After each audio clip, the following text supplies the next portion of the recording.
ማን የሰጠሽ? ማን የሰጠሽ? ችግር የለውም አከፍሪም፣ አንብቢው።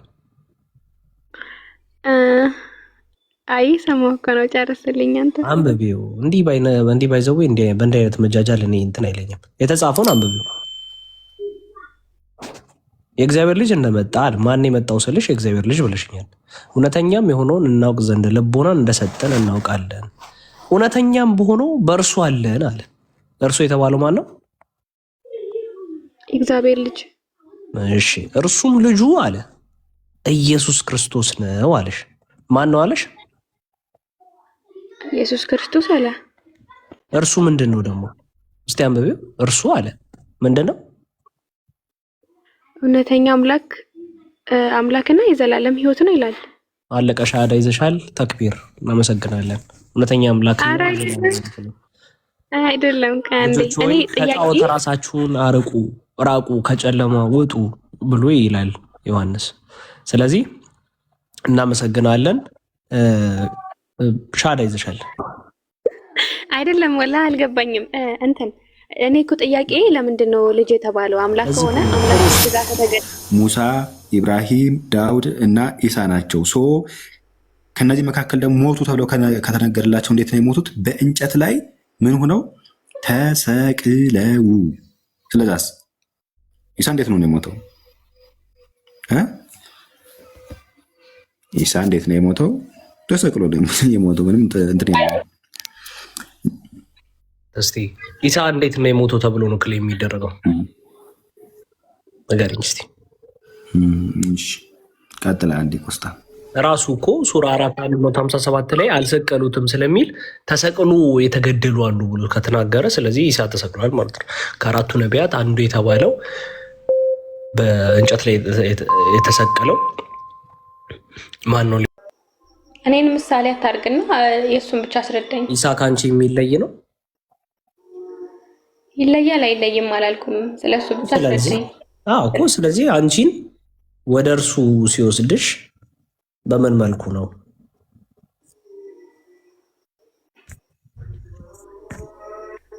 ነገሪ ሞቶ ተነስቷል እያልከኝ ነው?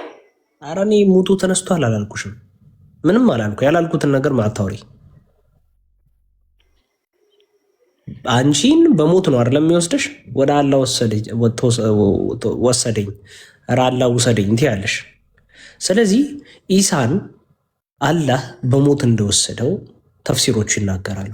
ተፍሲር ስለፈለግሽ ማለት ነው። ትቀበያለሽ? በሞት ወሰደው። እሺ ክፈተው ተፍሲሩንሽ። መልካም ካለ ሞቷል ብለሽ ትቀበያለሽ ማለት ነው ከዚህ በኋላ አይደል? አይ አልቀበልም። እኔ እንዴ ተፍሲር ፈልጋ ተፍሲር ይከፈትልኝ እንኳን አልሽ እኮ ማትቀበዩን ነገር ነው እንዴ? ክፈቱልኝ መትዩ። አይ ክፈተው እስኪ እናንብበው። ግን ከፍታችሁ አንብቡትና ለሀሊማ ግን ይቅርታና ለህሊናሽ አንድ ጥያቄ መተው ፈልጋለሁ። ስታስቢው አልገደሉትም፣ አልሰቀሉትም፣ ተመሰለ። አላህም ያስመስል እራሱም ይመሰል ወደ ላይ መነሳቱ ላይ ቀር ለምን መመሰሉ አስፈለገ? ምክንያቱም ነው ብለን እንኳን ብንቀበለው መሐመድን ትክክል ነው ብለን ብንቀበለው መሐመድን ትክክል ያልሆኑ ነገሮች ግን እናገኛለን። አንዱ ይሄ ነው። እንዴት ነው ትክክል ማይሆነው ካልሽ ለዚህ ሁሉ ሰው መወዛገብ እኔና አንቺ ቁጭ ለዛሬ ለመከራከራችን ማስመሰሉ ነው ወይ መመሰሉ ነው። ተረዳሽ? ለምን አስፈለገ? ኦልሬዲ እኮ አንስቶታል፣ እሱን አድኖታል። ዋና መመሰል ያስፈለገው እሱን ለማዳን ከሆነ እሱ ሁሉን የሚችል አምላክ ከሆነ እንደሚችልም ደግሞ ስላየ አነሳው ወደ ላይ ከተሆነ የተባለው ወደ ላይ ወሰደው ከተባለ ሌላ ሰው እዚህ ጋር መመሰል አያስፈልገውም።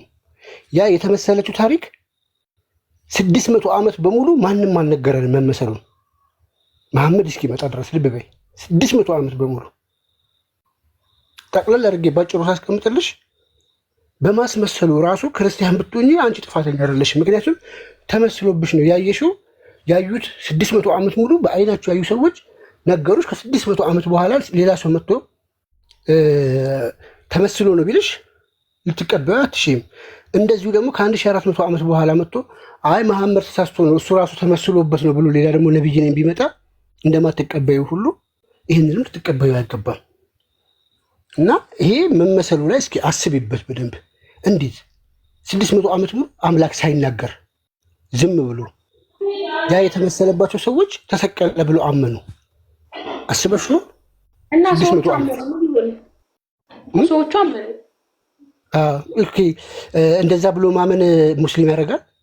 የገነት ናቸው። አላህ እኮ እየተቃወመ እኮ ነው። ከ600 ዓመት በኋላ ተቃወመ። እኔ አሁን ኢሳ ተሰቅሏል ብሎ ማመን ኩፍር ነው። እነዛ ሰዎች ወይ አልነገራቸው አላህ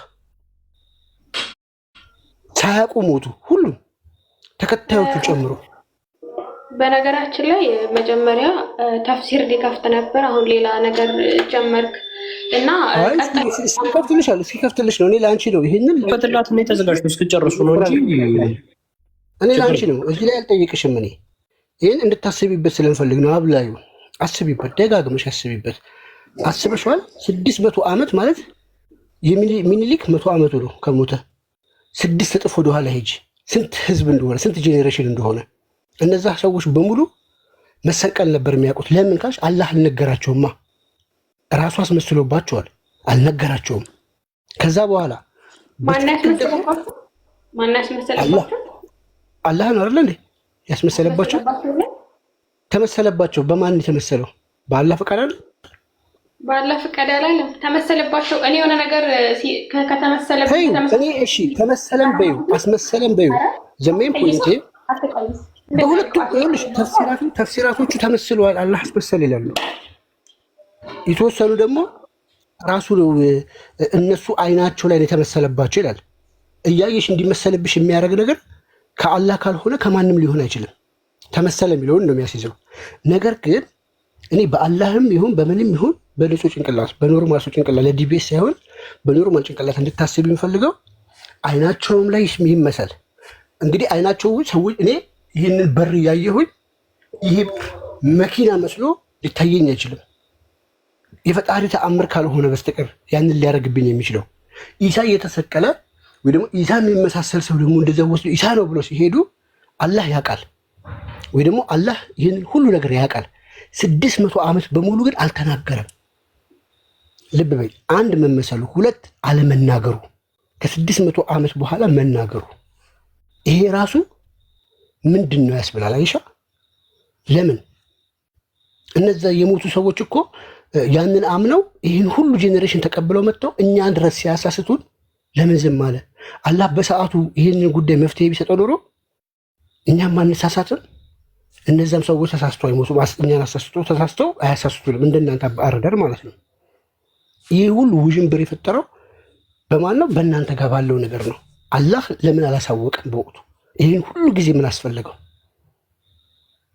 ተዩ ይሁን ከ10 ዓመት በኋላ ተዩ ከ40 ዓመት በኋላ ከ50 ከ100 ከ200 ይህን ያህል ጊዜ ሳይናገር በዚህ ጊዜ እንዴት እንደዚህ አደረገ ምናምን የሚል ነገር ካመጣ አዙሬ ራስን እጠይቅሃለሁ።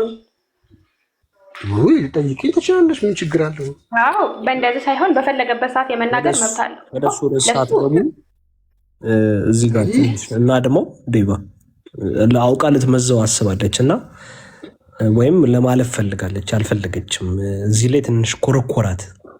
ስለዚህ እንግዲህ ይህን መጽሐፍ ተመልከቹ፣ አሳያት ጓ ትንሽ ራቅ አድርገው መጽሐፉን ተመልከቺ። ስለ ቀደምት ነቢያት መጽሐፍቶቻችሁ ምንድን ነው መጀመሪያ የሚናገረው የሚለውን ነገር እኔ ይሄ መጽሐፍ ምን ይናገራል የሚለውን ነገር ስናይ መጽሐፉን ከፈለግሽ እስክንሹት አድርጊው፣ አስፈላጊ ከሆነም በውስጥ ልጠይቂኝ ትችያለሽ። ወደዚህ አድርግላት። እንግዲህ ይህ መጽሐፍ ምን ይናገራል ከተባለ ቀጥታ አረብኛውን ታነቢልናለሽ ትችያለሽ?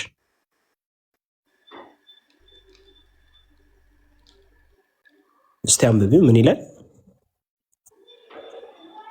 አይነበብም አረበኛው ይሄ። እሺ ስለተረጎምኩት ተርጉሜ ስላስቀመጥኩት አማርኛውን እንመልከተው። ከፊሎቹ ታይተዋል፣ አንዳንዶቹ ራሳቸውንና ፊታቸው እሺ አንተ አንብበው ቀጥል። እና ለሌላ ትልቱላ ማለይክም እንዲህ ይላል። ከፊሎቹ ታይተዋል፣ አንዳንዶቹ ራሳቸውንና ፊታቸውን ተገፈፈ፣ ከፊላቸውም እስኪሞቱ ድረስ በእንጨት ላይ ተሰቅለው፣ አንዳንዶችም በእሳት ተቃጠለው ነበረ። አልሐሰንም እንዲህ አለ፣ ጀግኖቹ 4 ነበሩ፣ ኢብራሂም፣ ሙሳ፣ ዳውድና ኢሳ ይላል። ከነዚህ 4 ነቢያት ውስጥ የትኛው ነቢይ ነው? እንግዲህ ከፊሎቹ አንዳንዶቻቸው ራሶቻቸውን የአሟሟት አይነቶቻቸውን አስቀምጧል። ከአሟሟት አንዱ ደግሞ እስኪሞቱ ድረስ በእንጨት ላይ ተመልከች፣ በምን ላይ? በእንጨት ላይ የተሰቀሉ አሉ። ከኢብራሂም፣ ከሙሳ፣ ከዳውድና ከኢሳ የትኛው ነው በእንጨት ላይ ተሰቅሎ የሞተው? ተፍሲር ነው ይሄ ቆስጠንጢኖስ። አይ ማን ነው? ማን ነው? አንዴ ንገሪኝና ይኸው ቀጥታ ተፍሲሩን ስለላኩለት ዞር ያደርግልኛል። ከ4ቱ ነቢያት የትኛው ነቢይ ነው በእንጨት ላይ ተሰቅሎ የሞተው? እኔ ስለዚህ ምን አገባኝ? ምንድን ነው ተፍሲር ልታመጣ አልነበር? ይሄ እኮ ነው ተፍሲር ነው ይሄ። ሙሳ ይሆን? ምናልባት ሙሳ ይሆን? ምንድነው ነው እያልኩ ያለው? ተፍሲር ነው ወይ ይሄ? አይደለም። ስለ ነቢያት ቅድም እኮ ነገርኩሽ እኮ። ከዛ በፊት ነቢያት እንዴት አይነት አሟሟት ሞተዋል ብሎ እንደሚናገር መጽሐፍታችሁ እንመልከት ብዬ ይህንን ከፈትኩኝ። ከዛ ወደ ጎን አድርጌ ሙቶፊካ የሚለውን ነገር እንመለከተዋለን። በቃ ተፍሲሩን ከፈተው። እሺ ኦኬ። ምናልባት ሙሳ ሞቶ ሊሆን ይችላል ወይ ኢብራሂም ነው የሞተው እንዴ በመስቀል ላይ? እስቲ እንመለከታለን። መስቀል ይላል እንደዚህ ጋር እናቱ በእንጨት ላይ ተሰቅለው ማለት መሰቀል ማለት እንዴት ነው? አይ ግልጽ አልሆነም። እንግዲህ መስቀል አላለም ሲጀመር። እስኪ ተፍሲሩን ከፈተውና መስቀል አላለም፣ ችግር የለው። መስቀል አላለም፣ እንጨት ላይ ተሰቅለው ብሏል። እናመሰግናለን። ሙቶፊካ ምን ማለት ነው? እስቲ እንመልከት ተፍሲሩን። ተፍሲር ማን ነው የሚለው? ከላይ አሳያት። ከላይ ተፍሲል አራዚ ይላል። እሺ ከታች ዝቅ አድርግላት፣ አረብኛውን ታንብቦ ምን ይላል? ሀቢብቲ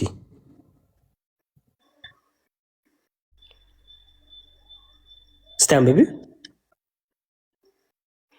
አነበብኩት። ምንድን ነው አንብቢው?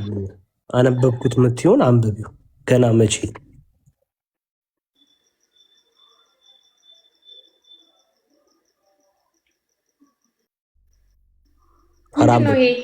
አንብቢው።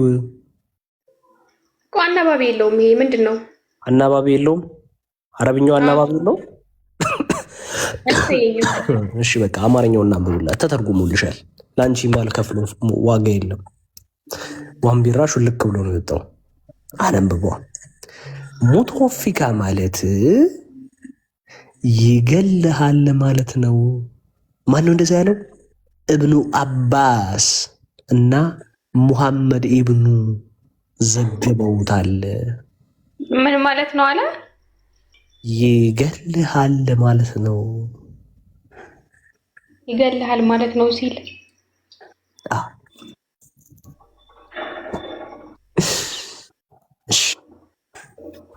እናመሰግናለን። ይገልሃል ማለት ነው ሲል ኧረ ግልጽ አድርግልኝ እስኪ አንዴ። ቆይ እዚህ ድረስ መተህማ እዚህ ድረስ ለፍቺ ነገር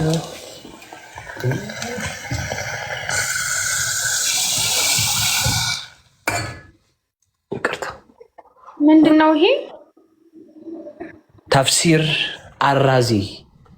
ሀዲሱን ክፈትላት ደግሞ ዞር አድርግላት እዛው ጋር ችግር አይደለም። ያንን የፈለግን ብቻ ነው እንደ የተረጎምከው እንዴ? ዋናው ስለ ሙቶፊካ እኮ ነው ስናወራ የነበረው። ሙቶፊካ የሚለውን ደግሞ ቁርአን ላይ ቀጥታ ከፍቻ ሳይሻለሁ ካስፈልገሽ ችግር የለውም። ኢብኑ አባስ ያለበትን ቆይ ተረጋጊ። ኢብኑ አባስ ያለበትን በረንብ ላሳይሻለሁ። እዚህ ጋር ለምን ቆርጠህ ተረጎምከው? ኧረ ሙሉን ታነቢዋለሽ፣ ችግር የለውም ሰጥሻለሁ። ይሄ አረብኛ ምን ይላል? አንብቢልኝ። ራሱ ኢብኑ አባስ የተናገረበትን ነው። ምንድን ነው የሚለው? እስኪ አንብቢው።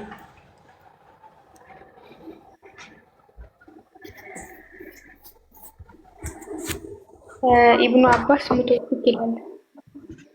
አቤት ኢብኑ አባስ ምን ሙተወፊቅ ይላል? ሙተወፊቅ ይላል። እሺ ከዛ ምን ይላል?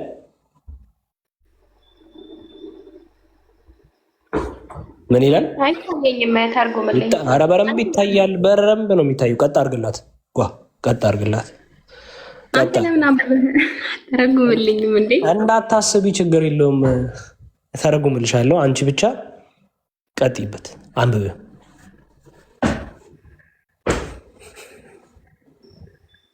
እብኑ አባስ ቃለ እብኑ አባስ አለ። ከዛስ ሙተወፊክ አለ። ከዛስ ኢት ሚንስ ኢት ዊል ሜክ ዩ ቱ ዳይ። ምን አለ? ተርጉሙ እዚሁ ላይ እንድትሞት አደርግሃለሁ። ስለዚህ አላህ ሱብሓነሁ ወተዓላ ኢሳን ገሎታል። ኧረ ቆይ ተርጉሙ እስኪ መጀመሪያ። ወላሂ ምንም የምታወራው እየገባኝ አይደለም። ያው ተረጉምኩልሽ እኮ ከዚህ በላይ ምን ፈልግሽ? ይህን ብቻ ቆርጣ ሳይሆን እስኪ ተርጉሙ። በምን ልተርጉሙ? ኦኬ በእንትን ልተርጉምልሽ። አይ በእንትን ልተርጉምልሽ ይላል እንዴ? ሙሉ ተርጉሙ እና ሀዲሱን ሙሉ ልተርጉምልሽ። እንደ ሙሉ ባይሆን እንኳን የተወሰነ። አሁን እኮ የሆነ ትንሽ ቆርጣ ምናምን ነው እንትን ያልካት። አይ ምንም ይኸው አረብኛው ከላይ የሚታይሽ ነው። እንደፈለግሽ አንበብ፣ ችግር የለውም። ጀዛኩሙላሁ ኸይር የሆንሽ ልጅ እንደው እንዲህ ህይወትሽ እንደታገልሽ ልትኖሪ እኮ ተርጉሜዋለሁኝ። ቀጥታ ያው ጎግል ምን ይላል ለይንስ ላይ አድርጌ ንፍታሌም አንብበው እስኪ። እኔማ ይከብደኛል ለማንበብ። እስኪ አንብቢልኝ አንቺ። በደንብ አይታየኝም። አረበኛውን ራሱ ነው ትራንስሌት የሚያደርገው አካ እንትን አማርኛውን አንብበው። ግን አንዴ ማለት ነው አንድ ነገር ልናገር። ቆይ አንዴ ወላሂ ኮመንቶች በጣም ነው የምታስጠሉት። ተው እየሰደቡሽ ነው። አይ በጣም የሚያስጠላ ነገር እየጻፉ ስለሆነ ይደብራል። አንብቢልኝ እንጂ አንብቢልኝ ያለ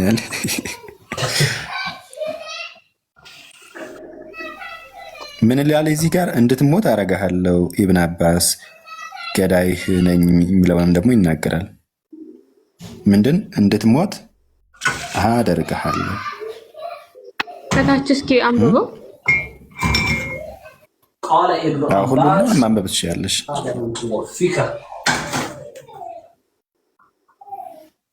አማርኛውን ትራንስሌሽ ያረከውነ አንብበው እያልኩ እኮ ነው።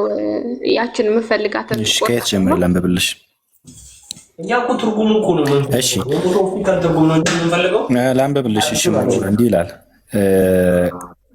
አላህ ስለ ባሂራ፣ ስለ ሳብ፣ ስለ ወሲላ እና ስለ ሃን የወሰነው 103 ይልና 116 ይላል። የቁጥር ይመስለኛል አያዎች ይመስለኛል። ሲናገር እንዲህ ይላል፣ እንዲህ ብሏል። እናም እነዚህ ጋር ግንኙነት ሲኖር ጠረጴዛ የሚለው ቃል በመጀመሪያ ላይ እንደ ይልና የእርካታ ህይወት ኦብቪየስሊ ትክክለኛ ሊትራሊ ሁሉንም ሊተረጉም አይችልም እና እንዲህ ይላል።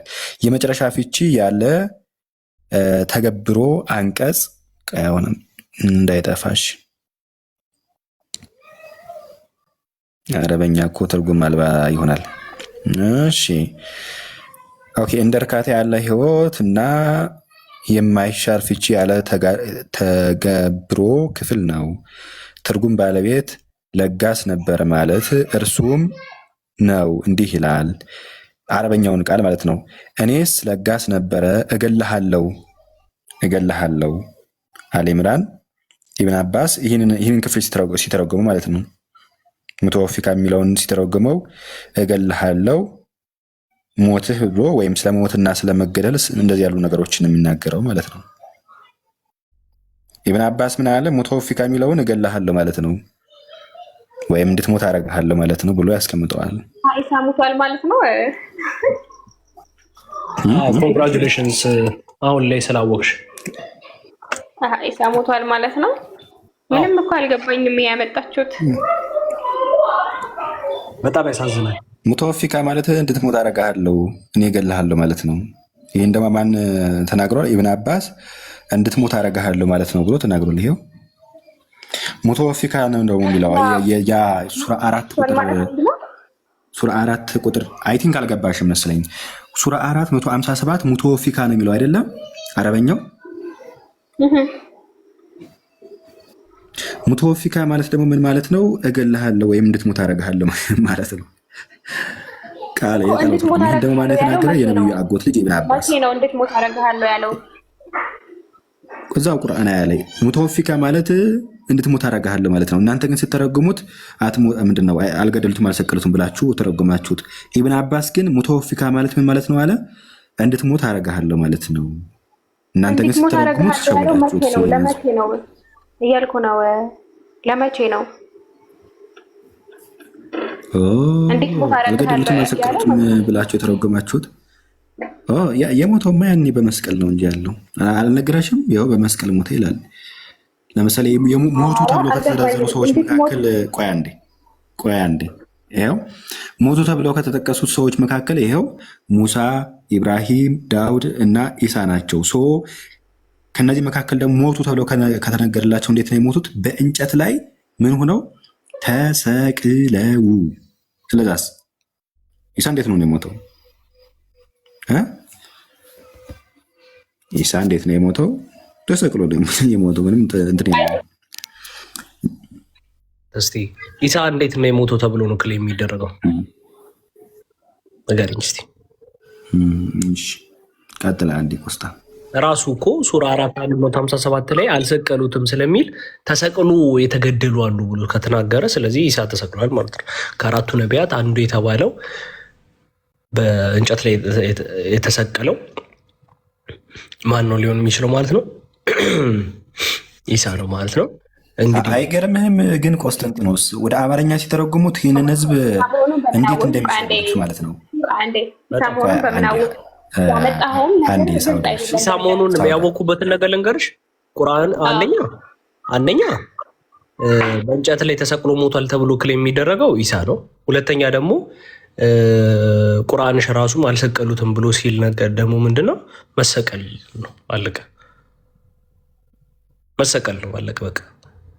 ስለዚህ በእንጨት ላይ ተሰቅሎ የሞቱ አሉ የተባለ የትኛው ነው? ሙስሊሞችን እንዴት እንደዋሻቸው እየገባህ ነው ቆስጠንጢኖስ? ሙስሊሞችን እንዴት እንደሚዋሿቸው ሲተረጉሙ ሙተወፊካ የሚለውን አልገደሉትም አልሰቀሉትም ብለው እንደዛ አድርገው እንዴት አጣማው እንደሚተረጉሙ እንዴት ይህን ህዝብ በቃ እንዳጠፉት እንዴት እንደሚቀለዱበት ማለት ነው። ለኢሳ መሆኑን በምንድን ነው እርግጠኛ የሆንኩት አልከን? አንደኛ በእንጨት ላይ ተሰቅሎ ሞቷል ተብሎ ክሌም የሚደረገው ኢሳ ነው። ሁለተኛ አልሰቀሉትም ብሎ ደግሞ ራሱ ማንን ነው እየተናገረ ያለው? አልመሲ የመርያምን ልጅ አልመሲ ኢሳም ብሎ ነው የተናገረው። ኢሳ ነው ያለው። ማን ነው እያልኩ እኮ ነው። ኢሳ ይላል ራሱ። የመርያም ልጅ ኢሳ ይላል። ኢሳ ሌላ እንዳይሆን እንኳን የመርያም ልጅ ኢሳ ይላል። አለቀ። ሻዳን የቀረሽ ሳውዳ። አይ በቃ እስካሁን ድረስ የቆየሽ ይበቃል። እጅሽን ከፍ አድርጊ። አሻዱ ኢለል መሲህ ቀጥይ። ሌላ የሚከተል ሰው ስላለ ቀጥይ። አሻዱ በይ። ጓደኛሽም ከስር እየሳቀች ማስገባልሽና እሷንም አስከተላችኋል። ሁለታችንም አልሻዳ ነው። ያው እየገለፈጠች ነው ከስር ላስገባልሽና አብራችሁ ሻዳ ትይዛላችሁ። ከዛ ገላ መታጠምናን የለም እንዳታስቢ እሺ። ሁለታችሁም አሻዱ በሉ።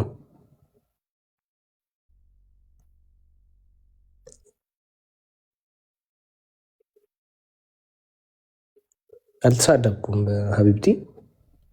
አሻዱ በሉ። ውስጣችሁ እየታገለ ነው። ገልፈጥ ማለት ምን ማለት ነው? ስለባለ ነው። ይቅርታ ሴት አይሰዳም። እሺ ገልፈጥ ምናምን ነው አይባልም። ኦኬ በስድብ መልኩ አይደለም ያልኩት። ይቅርታ። አሻዱ በይ።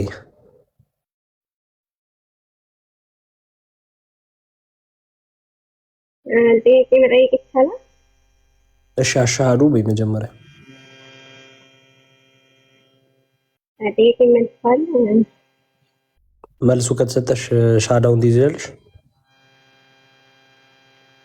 እስኪ ልጠይቅ ለማለት ነው። መልስ። እሺ ጠይቂ። የባለፈው ጥያቄ ነው። እግዚአብሔር በሁሉ ቦታ ሲባል ምን ማለት ነው? በአሁኑ ላይ አይደለም ጥያቄሽ? አዎ ምን ጠይቅ? ምን አውጥታል ነው ጠይቅ። ኢሳ ሞቷል ብለሽ ነው የምታምኙ ማለት ነው አይደል? ምንም ክሌም የለሽም። እኔ አልሰማሁም። ኢሳ ሞቷል ይላል። ስለዚህ ኢሳ ሞቷል ማለት ነው። ከጀመራችሁ ጋር ጨርሰዋል። ጥያቄ መልስ ከቻላችሁ አልኖረታችሁ ካልሆነ ችግር የለውም። በሌላ ጠይቅ። እሺ ከኔ ጋር ብዙ አውርተናል። ጓ ተቀጥላል ነበረ ቆስጣይ እግዚአብሔር በሁሉ ቦታ ይገኛል ስትሉ ምን እያላችሁ ነው አለች። ብዙ አውርተናል ከኔ ጋር ባለፈው እያወራ ነው ነገር የለም። መልሰልኝ አልሰማሁም። ያ ሁሉ ሰዓት እናንተ ቤት ስናወራ ነበር። ስለዚህ ባለፈው ሀሊማ ቤት ስናወራ ነበር እና እኔ ነበር ማለት የለሽም ነበር የዛኔ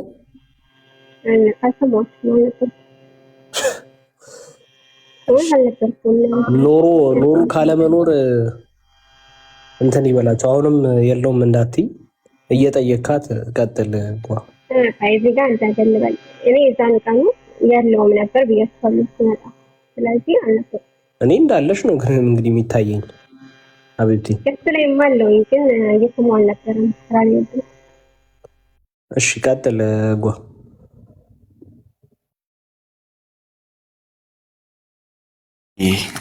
ሀያት እንዴት አለሽ? አሰላም አለይኩም ብያለሁ።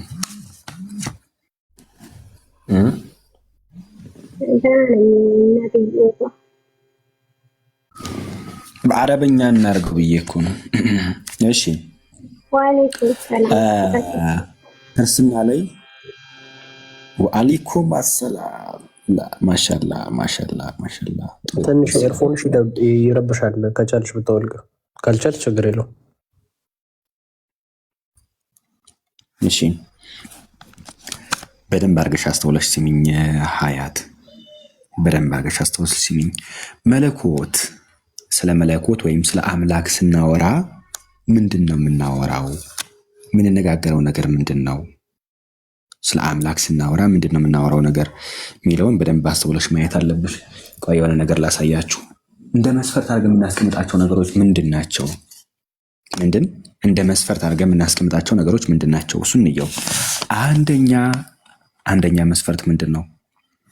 አንደኛ ቦታ የሚባል ነገር ከጊዜ በኋላ ስለመጣ፣ መለኮት ደግሞ ከጊዜ በፊት ስለነበረ መቼም ጊዜ አስቀድሞ ከቦታ በፊት የነበረውን ጌታ ሊገድበው አይችልም ነው ቦታ።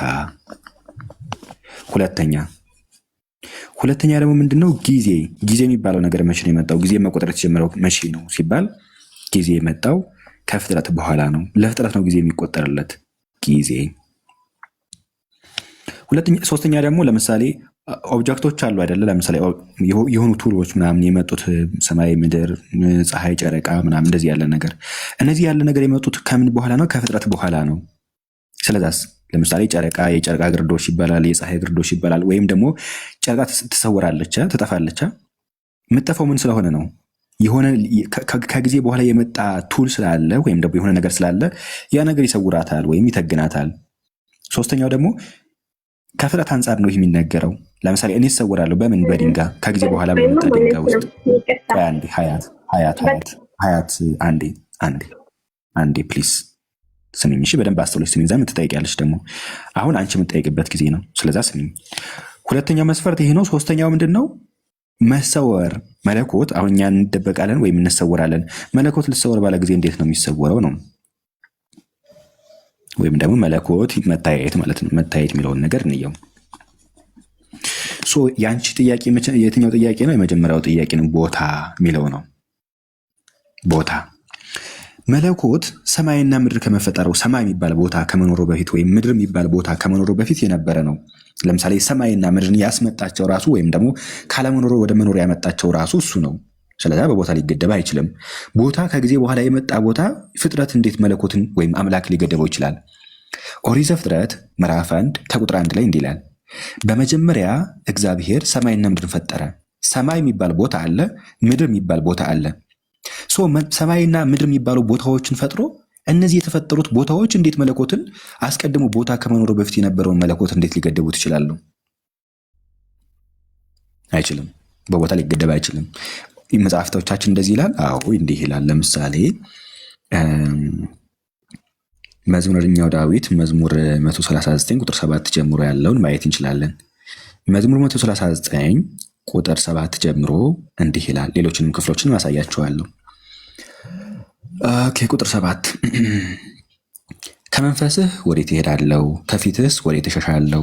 ወደ ሰማይ በወጣ አንተ በዚያ አለ፣ ወደ ሲኦልም ቦርድ አንተ በዚያ አለ። ማን? መለኮት። እንደ ንስርም የንጋት ክንፍ ብወስድ እስከ ባህር ዳርቻም ብበር በዚያ ቀኝ ትመረኛለች፣ እጅ ትምረኛለች፣ ቀኝህም ትይዘኛለች ይላል። ስለዚህ መለኮት ሙሉ በኩል ነው። በሰማይ ብንሄድ አለ፣ በምድር ብንሄድ አለ፣ ወደ ሰማይ ብንወጣ አለ፣ ወደ ምድር ብንወር እንደዚሁ አለ። መለኮት እንደው የሆነ ቦታ አለ የሆነ ቦታ ደግሞ የለም ተብሎ ሊነገርለት አይችልም። የፈጠረውን ቦታ በፈጠረው ቦታ ውስጥ እንዴት ሊገደብ ይችላል? ሰማይ የሚባል ቦታን ፈጥሮ በሰማይ ሊገደብ ይችላል? ምድር ብቻ የሚባል ቦታ ፈጥሮ በምድር ሊገደብ ይችላል? መለኮት ሙሉ በኩል ላይ ነው፣ በሁሉ የመላ ነው፣ አስቀድሞም የነበረ ስለሆነ ማለት ነው። ሌሎችም ስለምትማሩበት ነው። አይ ቲንክ እየሰማች እንደሆነች ተስፋ አደርጋለሁኝ። እሷም ባትሰማም ሌሎችም ስለምትማሩበት ነው። ይሄን ምለው አለች መሰለኝ። አይ ቲንክ ሁለተኛ አንድ ማስረጃ መዝሙረ ዳዊት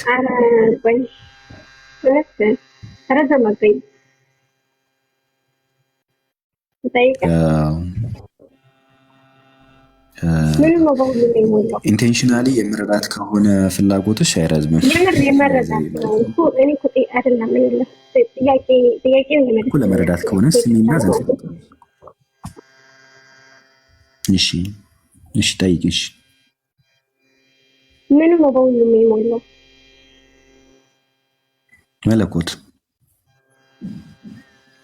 እኔ እነሱ የት ነው? ምሳሌ እኔ ብሎ የሚጠራው የራሱ የሆነ አካል አለ አይደል?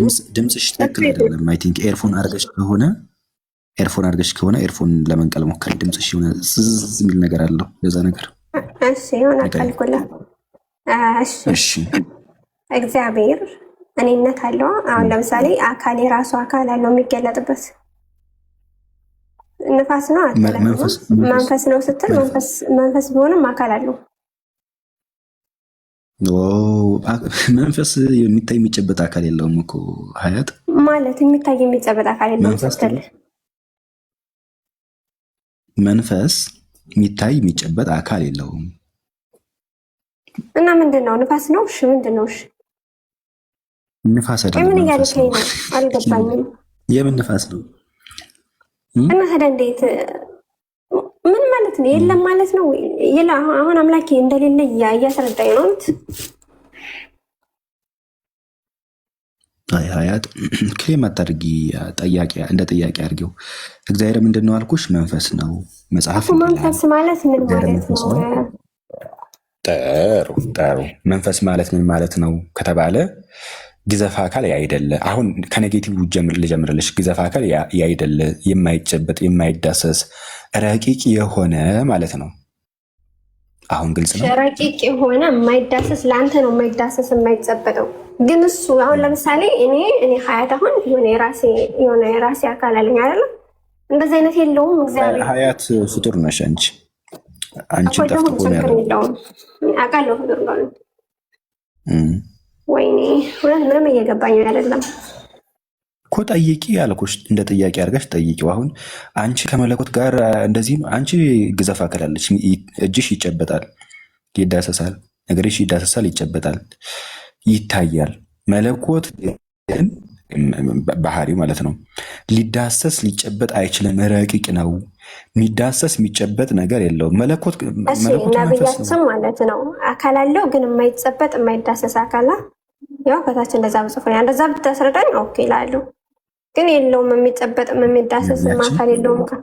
እኔ ነው ነብያችን ነው ወይስ ሌላ ሰው አውርቶ? ግን እኔ ነብይ አይደለም እንዴ? ተማሽ ነብሳለሽ? እሺ ነብሳለሽ? አዎ ምን አገናኘው? ይሄው ከታች እኮ ማለት ነው የማይጨበጥ አካል። አዎ ምን አገናኘው አልሽኝ እኮ። የሚያገናኘው ልንገርሽ።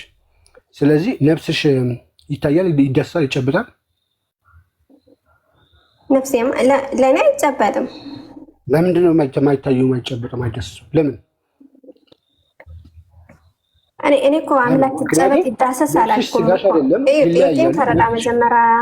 አይደለም አንቺ ጠየቅሽው ጥያቄ እንደዛ ነው። ነፍስሽ ስጋሽ አይደለም፣ ስጋሽ ደግሞ ነፍስሽ አይደለም። ሁለቱ የተለያዩ ናቸው። ስለዚህ የሆነ አካል ከተባለ የሆነ ነገር ከንትን ከተባለ የግዴታ ፊዚካል ቦዲ ሊኖር ይገባል የሚል አርጊመንት ስለመጣሽ አንቺ መጀመሪያ ነፍስሽን ዲፋይን ልታደርጊው ትችላለሽ። እናንተ ሆነ አካል ስላላችሁ እኮ ታዲያ አካል የለውም? እሺ አካል ስንት አይነት አካል አለ? ጥያቄ እኮ ነው። እግዚአብሔር ሶስት አካል ነው ትላላችሁ፣ አንድ አምላክ ነው ትላላ አይደለ? አካል ማለት ቋንቋ ነው አይደለ?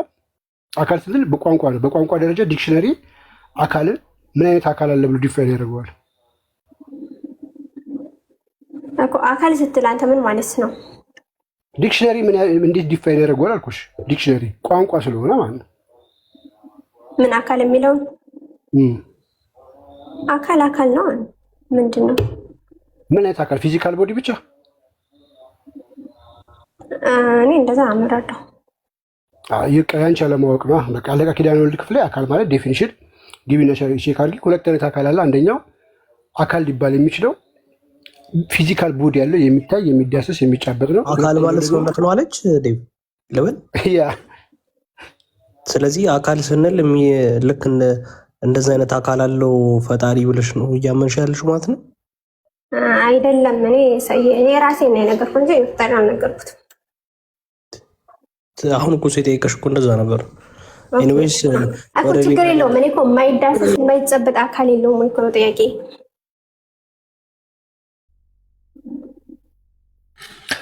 እሺ ወደ ሀሳቡ እንግባና አካል ሲባል ወደ እንግሊዝኛው ሲተረጎም ሀያት ኦብቪየስሊ አንቺ ያልሽው አንዱ ነው። አካል የሚዳሰስ የሚጨበጥ ወይም ግዘፍ አካል ቦዲ ወይም ፍለሽ የምንለው ማለት ነው። አንደኛው ይሄ ነው። ሁለተኛው ደግሞ ፐርሰን ይባላል። ፐርሰን ማለት እኔ የሚል ወይም አንተ የሚባል ማለት ነው። ለምሳሌ እንድትረጂው ያክል ማለት ነው። ሀያት ጅብሪል መልአክ ነው አይደለ? ሀያት አካላዊ ነው። ጅብሪል የሚባል አካል አለ። ጅብሪል የሚታይ ይጨበጣል። ጅብሪል ሊጨበጥ ይችላል፣ ግን አካል ነው አይደለ? ጅብሪል የሚባል አካል አለ። ዳሰኝ አካል ሲባል ኦብቪየስሊ በእስልምና በእርግጥ ጅብሪል ውዱ ያደርጋል ምናምን አይነት ነገር አለ። እንዲሁም አዋራም ለበስ የሚል አይነት አለ። እሱን ተወው። እሱ ሰው መስሎ ሲገለጥ ለማስተማር ነው እንጂ በራሱ የራሱ የሆነ አካል አይደለም። አዋራ ለበሰ የሚለውስ አቧራም ለበሰ ምንም ሆነ ማለት ነው። ሰው ሆኖ ሲገለጥ አሁን አሳየኝ፣ አስረዳኝ። ይቅርታ። እሺ ወደ ሀሳቡ እንምጣ፣ ችግር የለውም። ለማንኛውም በሁለት መልኩ ታየዋለሽ አካል የሚለውን። አንድ ለምሳሌ ቅዱስ ሚካኤል የሚባል አካል አለ። ሚካኤል የተባለ አካል አለ። ሚካኤል የሚታይ የሚዳበስ የሚጨበጥ እንዲህ ይጨበጣል፣ አይጨበጥም፣ ይዳሰሳል፣ አይዳሰስም። እሱ መናፍስት ነው። ግን ጅብሪል የሚባል አካል አለ። ሀያት የምትባል ደግሞ አካል አለች። ሀያት ትዳሰሳለች፣ ትጨበጣለች። ለሁለቱም ይሆናል። አካል የሚለው ለሁለቱ ይሆናል። እኛ ለእግዚአብሔር አካል ብለን ስንናገር እኔ የሚል አንተ የሚባል ማለታችን ነው። መንፈስ የሚታይ የሚዳሰስ የሚጨበጥ አካል የለውም። ለመለኮት አካል ብለን ስንናገር ግን ምን ማለታችን ነው? እኔ የሚል አንተ የሚባል ማለት ነው። ለምሳሌ አብ እኔ ይላል፣ ወልድ እኔ ይላል፣ እንዲሁም ደግሞ መንፈስ ቅዱስ ደግሞ እኔ ይላል ወይም አንተ ይባላል። ለምሳሌ አብ እንዲህ አለ የማቴዎስ ወንጌል ምዕራፍ 3 ከቁጥር 16 ጀምሮ፣ ሁለተኛ የማቴዎስ ወንጌል ምዕራፍ 17 ከቁጥር 3 ጀምሮ አብ በደመና ሆኖ በእርሱ ደስ የሚለኝ ማን? እኔ ደስ ይለኛል አለ። በማን? በእርሱ። የምወደው ልጄ የማን? የእኔ እያለ ነው። ይህ ነው እርሱን ስሙት አለ። እሱ እያለ ደግሞ ወልድን ደግሞ ይጠራዋል። ስለዚህ አብ እኔ እያለ ይናገራል፣ ዘንድ ደግሞ ለወልድ ደግሞ እሱ ይለዋል ወይም አንተ ይለዋል። ስለዚህ ሁለት አካላት አሉ ማለት ነው። ወልድ ደግሞ እኔ እና አብ አንድ ነን እኔ እያለ ይናገራል። በእኔ በቀር ወደ አብ የሚወጣ የለም፣ በእኔ በቀር እኔ እያለ ይናገራል። እኔነት ማለት ነው። ባይዘ ፐርሰን ማለት እኔ። ስለ መንፈስ ቅዱስ ሲናገር እንዲሁ ወልድ ደግሞ ዮሐንስ ወንጌል ምዕራፍ 14 ምዕራፍ 15 እነዚህ አካባቢ ደግሞ ሌላ አጽናኝ መንፈስ ተብሎ ተነገረለት። ሌላ አጽናኝ መንፈስ ማን ከተነገረለት ባይዘው ለአካል ነው። ምንነት ለባህሪ፣ ማንነት ደግሞ ለአካል የሚናገር ነው። ለማንኛውም ለመለኮት እኛ አካል ብለን ስንናገር ግዘፍ አካልን የሚታይ የሚዳበስ የሚጨበጥን ልክ እንዳንቺ ያለ ግዘፍ አካልን ሳይሆን እኔነትን እንደሆነ ግልጽ ምንድነው? ይህን ልብ ልትዩ ይገባል። መለኮት ምንድን ነው ለአንተ? ኖ መለኮት ምንድን ነው? መለኮት እኮ አምላክ እያረክ ነው።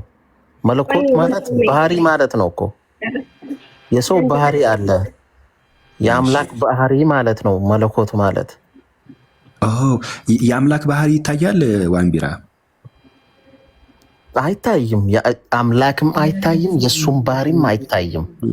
የሰው ባህሪ ይታያል፣ የሰው ባህሪ ይታያል። ቆይ አንዴ፣ የአምላክ ባህሪ ይታያል ወይስ አይታይም? አንዴ የአምላክ ባህሪ ይታያል ወይስ አይታይም ስለው አይታይም አለ። እኔ እስማማለሁ፣ አይታይም። ከታየ ግን ምንድን ነው ማለት ነው? አንዴ ዋንቢራ ተረጋጋ ፕሊስ። እሺ ከታየ ግን ምን ማለት ነው? የሰው ባህሪ ይታያል። ይሄንን መልስልኝ። የሰው ባህሪ ይታያል? አይታይም። አይታይም። ኦኬ እሺ ዋንቢራ መለኮት ፕሊስ።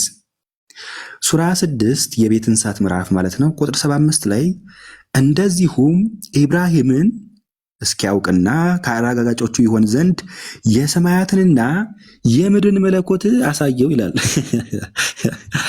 አይታይም ብለህ ነበረ። መለኮት የአምላክ ባህሪ ነው፣ አይታይም ብለህ ነበረ። ይኸው ለኢብራሂም አሳየው ይላል። ምን ማለት ነው? ዋንቢራ የአምላክ ባህሪ ማለት ምን ማለት ነው? ሄድና ጉግል ሰርች አድርገው ዲቫይን ኔቸር የሚለውን ምን ማለት እንደሆነ ሰርች አድርገው።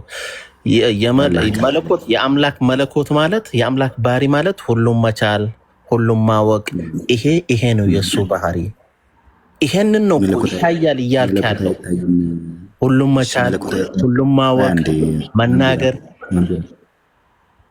ዋንቢራ መለኮት አይታይም። እኔ ግን እንኳን ጨረስኩም። አንድ ጊዜ ልጨርስ። ወንድምሽ ነው ባይዘው። አንዴ ሀያት፣ እሺ አንዴ ቆይ፣ እችኛዋን ሳንጨርሳት ወደዛ እንሄድም። አሁን በመሀል ጥልቅ እንዳትል። ሁለተኛ መለኮት አይታይም ብለህ ነበረ። ይኸው ለኢብራሂም አሳየው ይላል። አሳየ ነው ይላል። ምን ማለት ነው? እኔ ልመልስልህ። ይቅርታል። ቆይ ሀያት፣ አንቺ አይደለም ያልሽው፣ እንደዚህ ያልሽው እሱ ነው ያለው እኮ። እኔ ልመልስልህ። ምንድን ነው ያመጣው? ቁርአን ነው እንጂ።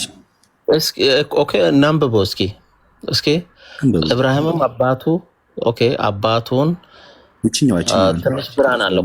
ከላይ ሊጀምር አውቃለሁ። እዚህም ቦታ አባቱን ስለምን ነበረ። ኢብራሂምም ለአባቱ ለአዛር ጣዖቶትን አምልኮት አድርገ አትይዝልን፣ እኔ አንተንም ህዝቦችንም በግልጽ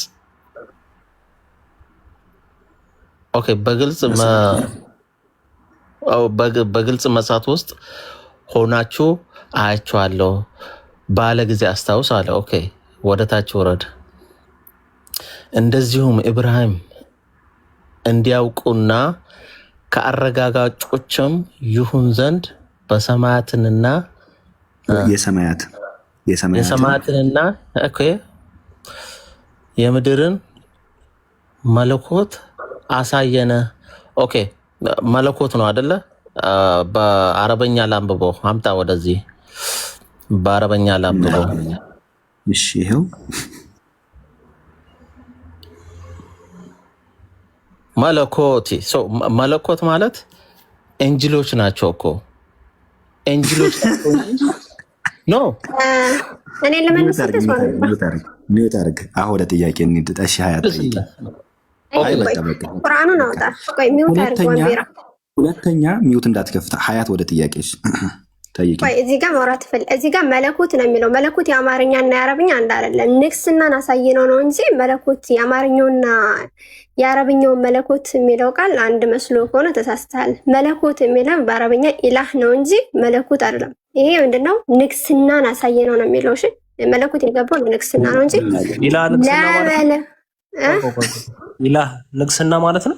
ኢላህ አምላክነት ነው። እዚህ ጋር ደግሞ ጓ ያመጣው ነብዩ ጓ ያመጣው ደግሞ ቆይ መለኮት ብሎ ያመጣው ንግስና ነው እንጂ የሚያመለክተው አምላክነትን አይደለም። ቆይ ላህ ማለት አምላክ ነው ብለሽኛል አይደል?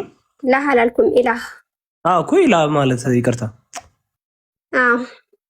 ንግስና ከምን ጀምሮ ነው እንደዚህ ብሎ የመጣው? የሰማያትና የምድር ንግስና አሳየ ነው ማለት የአረብኛው መለኮት የሰማሽው ነው። አረ ይሁን ያነበብኩት ነው እንዴ? ከየት ነው ያነበብሽው? ያው ቁርአኑ ላይ ንግስና የሚል ነገር አለ። መለኮት የአረብኛ ቃል መለኮት ማለት ንግስና ማለት ነው። ምን ንግስና የሚለው ኢላህ ምን ማለት ነው ተባብለናል አሁን። እሺ ሐሳብ አልተረዳዳንም። ለማንኛውም እዚህ ጋር መለኮት የሚለው አምላክነትን ሳይሆን የሚያሳየው የሰማይና የምድር ንግስና አሳየው ነው እንጂ እኮ አንቺ ማንሽ የፈሰርሽው ወዳጄ ካልሆነ ሰምተሽ ካልሆነ ተፍሲር አይደለም።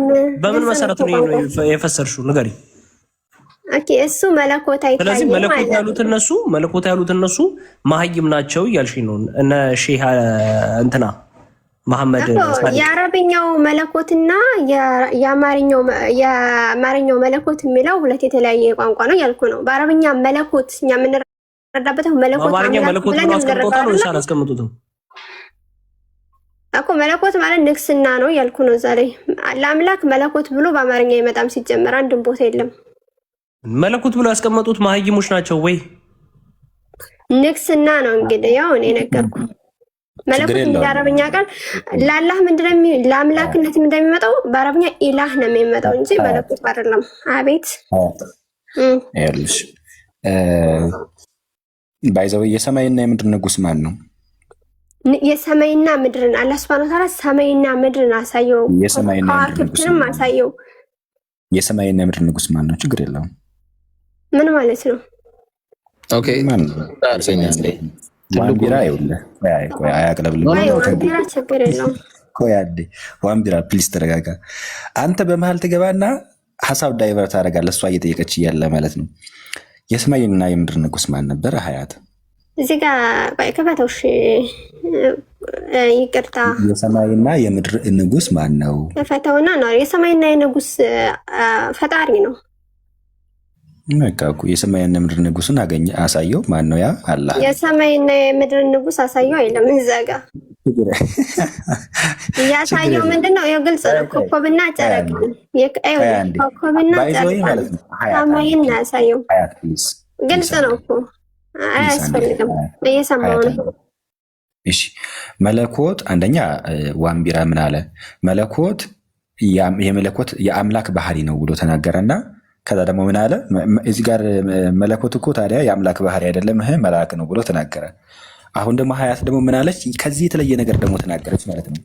ምን ተናገረች? አንተ ነህ ያመጣው እሷ አይደለም። ንግስና ነው አለች። ቆይ ፕሊስ ሀያት ተይ እንጂ ሀያት አውዝ ቢላ ሚነ ሸይጣን ረጂም ተረጋጊና አንዴ ስሚኝ። እሺ ለማንኛውም አሁን ስለማያወጣችሁ ነው። በመሃል ዋንቢራ ገባ። ከዛ በኋላ ሀሳባችን ሁሉ አንቺ እየጠየቅሽ የነበረውን ጥሩ ላይ የነበረውን ወደዚህ ነገር አዞረው ማለት ነው። ዋንቢራ አሁንም አትግባ እሺ በቃ እዛው ሀሳባችን ላይ ነው። መላእክት ናቸው ያልክ እኮ ሰው እኮ ደፋር ምን ብለህ ልታወራ ነው? እና ሌላ እሺ ማለት ነው። ላሳይ መላእክት ሊሆን ነው እንዴ? ወይ መላእክት የሚለውን ነው። እስቲ ትልቁ ላይ እናርግ።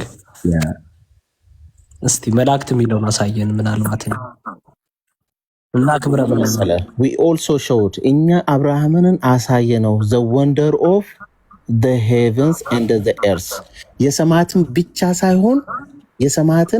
ሳይሆን የምድርንም ሁሉንም አሳየን። ሁሉንም ምን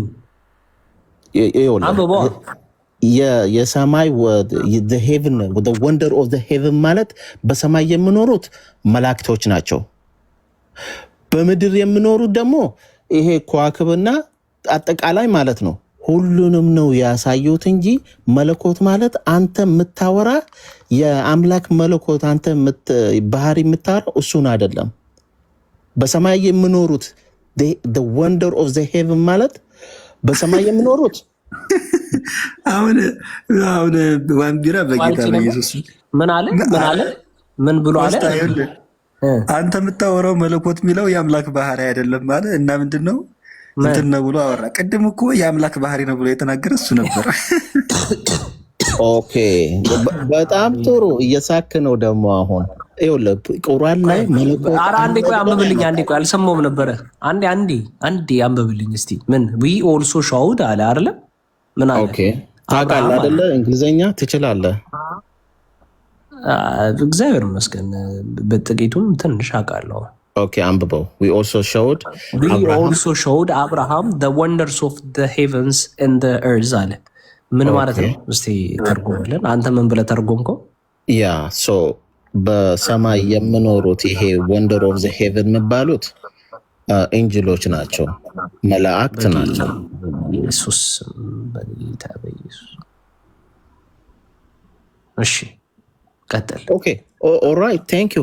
እና ይኸውልህ እዚህ ጋር ስለ መለኮት እናወራ ብለህ ካሁን በኋላ አትጩ። ወንደርስ ምን ማለት ነው? ምን ማለት ነው ለአንተ? አንዴ ተርጉምልኝ። ምን ማለት ነው? አጠቃላይ በሰማይ የሚኖሩ ማለት ነው፣ በምድርም የሚኖሩ አጠቃላይ። ኧረ ወንደርስ ማለት በሰማይ አጠቃላይ ማለት ነው። ምን ላድርግልህ አንተ? ወንደርስ ማለት አጠቃላይ ማለት ነው ወይ? ቆስጥዬ ምን ላድርግልህ? አንተ አሜሪካ ትንሽዬ ጭንቅላት ይዘህ ከኔ ጋር ልትከራከር? ወንደርስ ማለት አንተ አጠቃላይ ማለት ከዛሬ በኋላ ይሄ መለክ ስለ መለኮት ነው የሚያወራ ብለህ አውጣና እንደማታመጣ ተከታዮች ማይምነን ያለው ነው። እኔ ችግር የለም ቋንቋ ነው። ግን አንተ አሜሪካ ላይ ተቀምጠህ ቢያንስ እንኳን ወንደርስ ምን ማለት እንደሆነ እንኳን ማታቅ እኔን ስትሳደብ ላሳየው ወንደር ማለት ምን እንደሆነ ምን አይነት ቀሽም ነው? እሺ እስቲ ይተርጉም እስቲ ላሳየህ። አንተ ወንደርስ ብለህ ሰርች አድርግ እስኪ አወጣ ድረስ ማለት ነው። መለኮት ምንድነው? ጦጣ ብሎ የሰደበኝ አይተዋል አይደል? ባይ ዘ ዌይ ይሄ ትራንስሌሽኖቹ እንዳለ ቼክ ብታረጋቸው የተለያየ ነገር ነው የሚያስቀምጡት። ታያለሽ በዚህ ነገር ላይ አየህ እኮ ባይ ዘ ዌይ ይኸው ዋንቢራና ሀያት ራሱ ተለያዩ። ቅድም ምን አለኝ መሰለህ? መለኮት ማለት የአምላክ ባህሪ ነው። ተስማሚያለሽ በሱ መልአክ ትራንስሌሽን ላይ ነው እንጂ ወንደርስ ኦፍ ሄቨን ይላል። አይተዋል? ይህን ማይም ወንደርስ ምን ማለት ነው ብለህ ሰርች አድርገው። ምክንያቱም ያስቀመጠው ለሄቨን እና ለእርዝ ብሎ ነው ያስቀመጠው። አንድ ጃሂል እንመስላለን ስታየን እንዴ እኛ። ኦኬ አይነት ማጭበርበርህን ይኸውልህ አንተ በምታውቀው ልሄድልህ። ትራንስሌት አድርገህ ወንደርስ ምን ማለት ነው ብለህ አጠቃላይ ማለት ነው ብለህ ያመጣ ሆነ ትራንስሌት ብለህ ሰርች አድርግ። ከዛ እዛ ላይ ወንደርስ ብለህ ሰርች ታደርገዋለህ። ችግር የለውም። እኔ የፈለገ ነገር ቢሆን ጭራሽ ይቺ እንግሊዝኛ ትጥፋ። እሺ ጠጋ አድርገው አንብብ። ኤ ፊሊንግ ኦፍ ሰርፕራይዝ አይነበብም። አንዴ ወይ ትራንስሌት አድርገህ ቀጥታ አማሪክ ላይ አድርገው ለህዝቡ እንዲያለን እንዲመለከት። ትራንስሌት ብለህ ሰርች አድርገው አልኩህ እኮ። ለምን ምን ነው ጨነቀ? ችግር የለውም። ያው ትራንስሌሽን አለው። ምን ትጨነቃለህ? አረ ይሄው በቃ በዚህ በኩል ተከፈተልኝ። እስቲ ወንደርስ ብለህ ሰርች። ቴንክ ዩ እናመሰግናለን። ምን አልኩኝ? ድንቆች አይደለም ብለው እና አንተ አጠቃላይ የሚለው ይታል መለኮት ብለህ ታወራለህ። አጠቃላይ ሚሌት አለ ወይኔ አጠቃላይ እኔ እኮ ነኝ ድንቆች ብዬ ያልኩት እኮ እንደው እና ድንቅ ነገሮች ብዬ ያልኩት ድንቆች ማለት መለኮት ማለት ነው። አንተ ድንጋይ ብዬ ብለህ ደስ ይለኝ ነበረ፣ ግን እኔ አይደለም ግን የሚያስብል ነው። መለኮት ትላለህ። እኛ ጋር መለኮት አይሰራም ሰውዬ። በቃ ማለት ሶስተኛ ጊዜ ቅድም ምን አለ መሰለህ መለኮት አለ አምላክ ባህሪ ነው ማለት ነው። አሁን ደግሞ አለ መለኮት ምንድን ነው? መላክ ነው። እኔ በቃ ሁለተኛ መለኮት የአምላክ ባህሪ ነው እንዳትላለኝ ደግሞ ማለት ነው። አሁን ሀሳብ ተበታተነ። በጣም ደግሞ ምን ብሎ ሰርች አደረገ እንዲመቸው ማለት ነው። ወንደርስ ኦፍ ሄቨን ብሎ ሰርች አደረገ ማለት ነው። ይኸውልህ አሁን ሀሳባችሁ ተበታተነ። አይ አንዴ ቆይ። አሁን ለማንኛውም አንድ ጥያቄ ብቻ ልጠይቅህ። የሰማይም የምድርም ድንቅ ነገር ምንድን ነው? ኦኬ የሰማይ ድንቅ የሰማይ ብቻ እያልኩ አይደለም። የሰማይም የምድርም ድንቅ ነገር ምንድን ነው? ኦልራይት ቴንክ ዩ። የምድራችን ድንቅ ነገር ያው ግን አዳምጠኝ። ከዋክብት አንደኛ ከዋክብት፣ የሰማያት ደግሞ እንጅሎች ናቸው። ወምቢራ አንተ ግን ጤነኛ አንተ ጤነኛ ነህ? የሰማይም የምድርም ጠቅላላ እያልኩ እየነገርኩ ነው እንጂ ምድር ምንድን ነው የሰማይ ምንድን ነው አላልኩም። አዳምጠኝ። ምን እንደምታወራ ይገባል። አንተ የመጨረሻ ቻንስ ሰጥሃለሁ። ከአባው ስር ልኬህ ማለት ነው። ከአባው ስር ልኬህ 7 ጊዜ እንዲዞሩ ነው ማድረግ። ይኸውልህ ያቺ ባዶ መቃብር እንዳለከ እዛኛው ባዶ መቃብር እንዳለከ ሰውዬ ካወራ አውራ።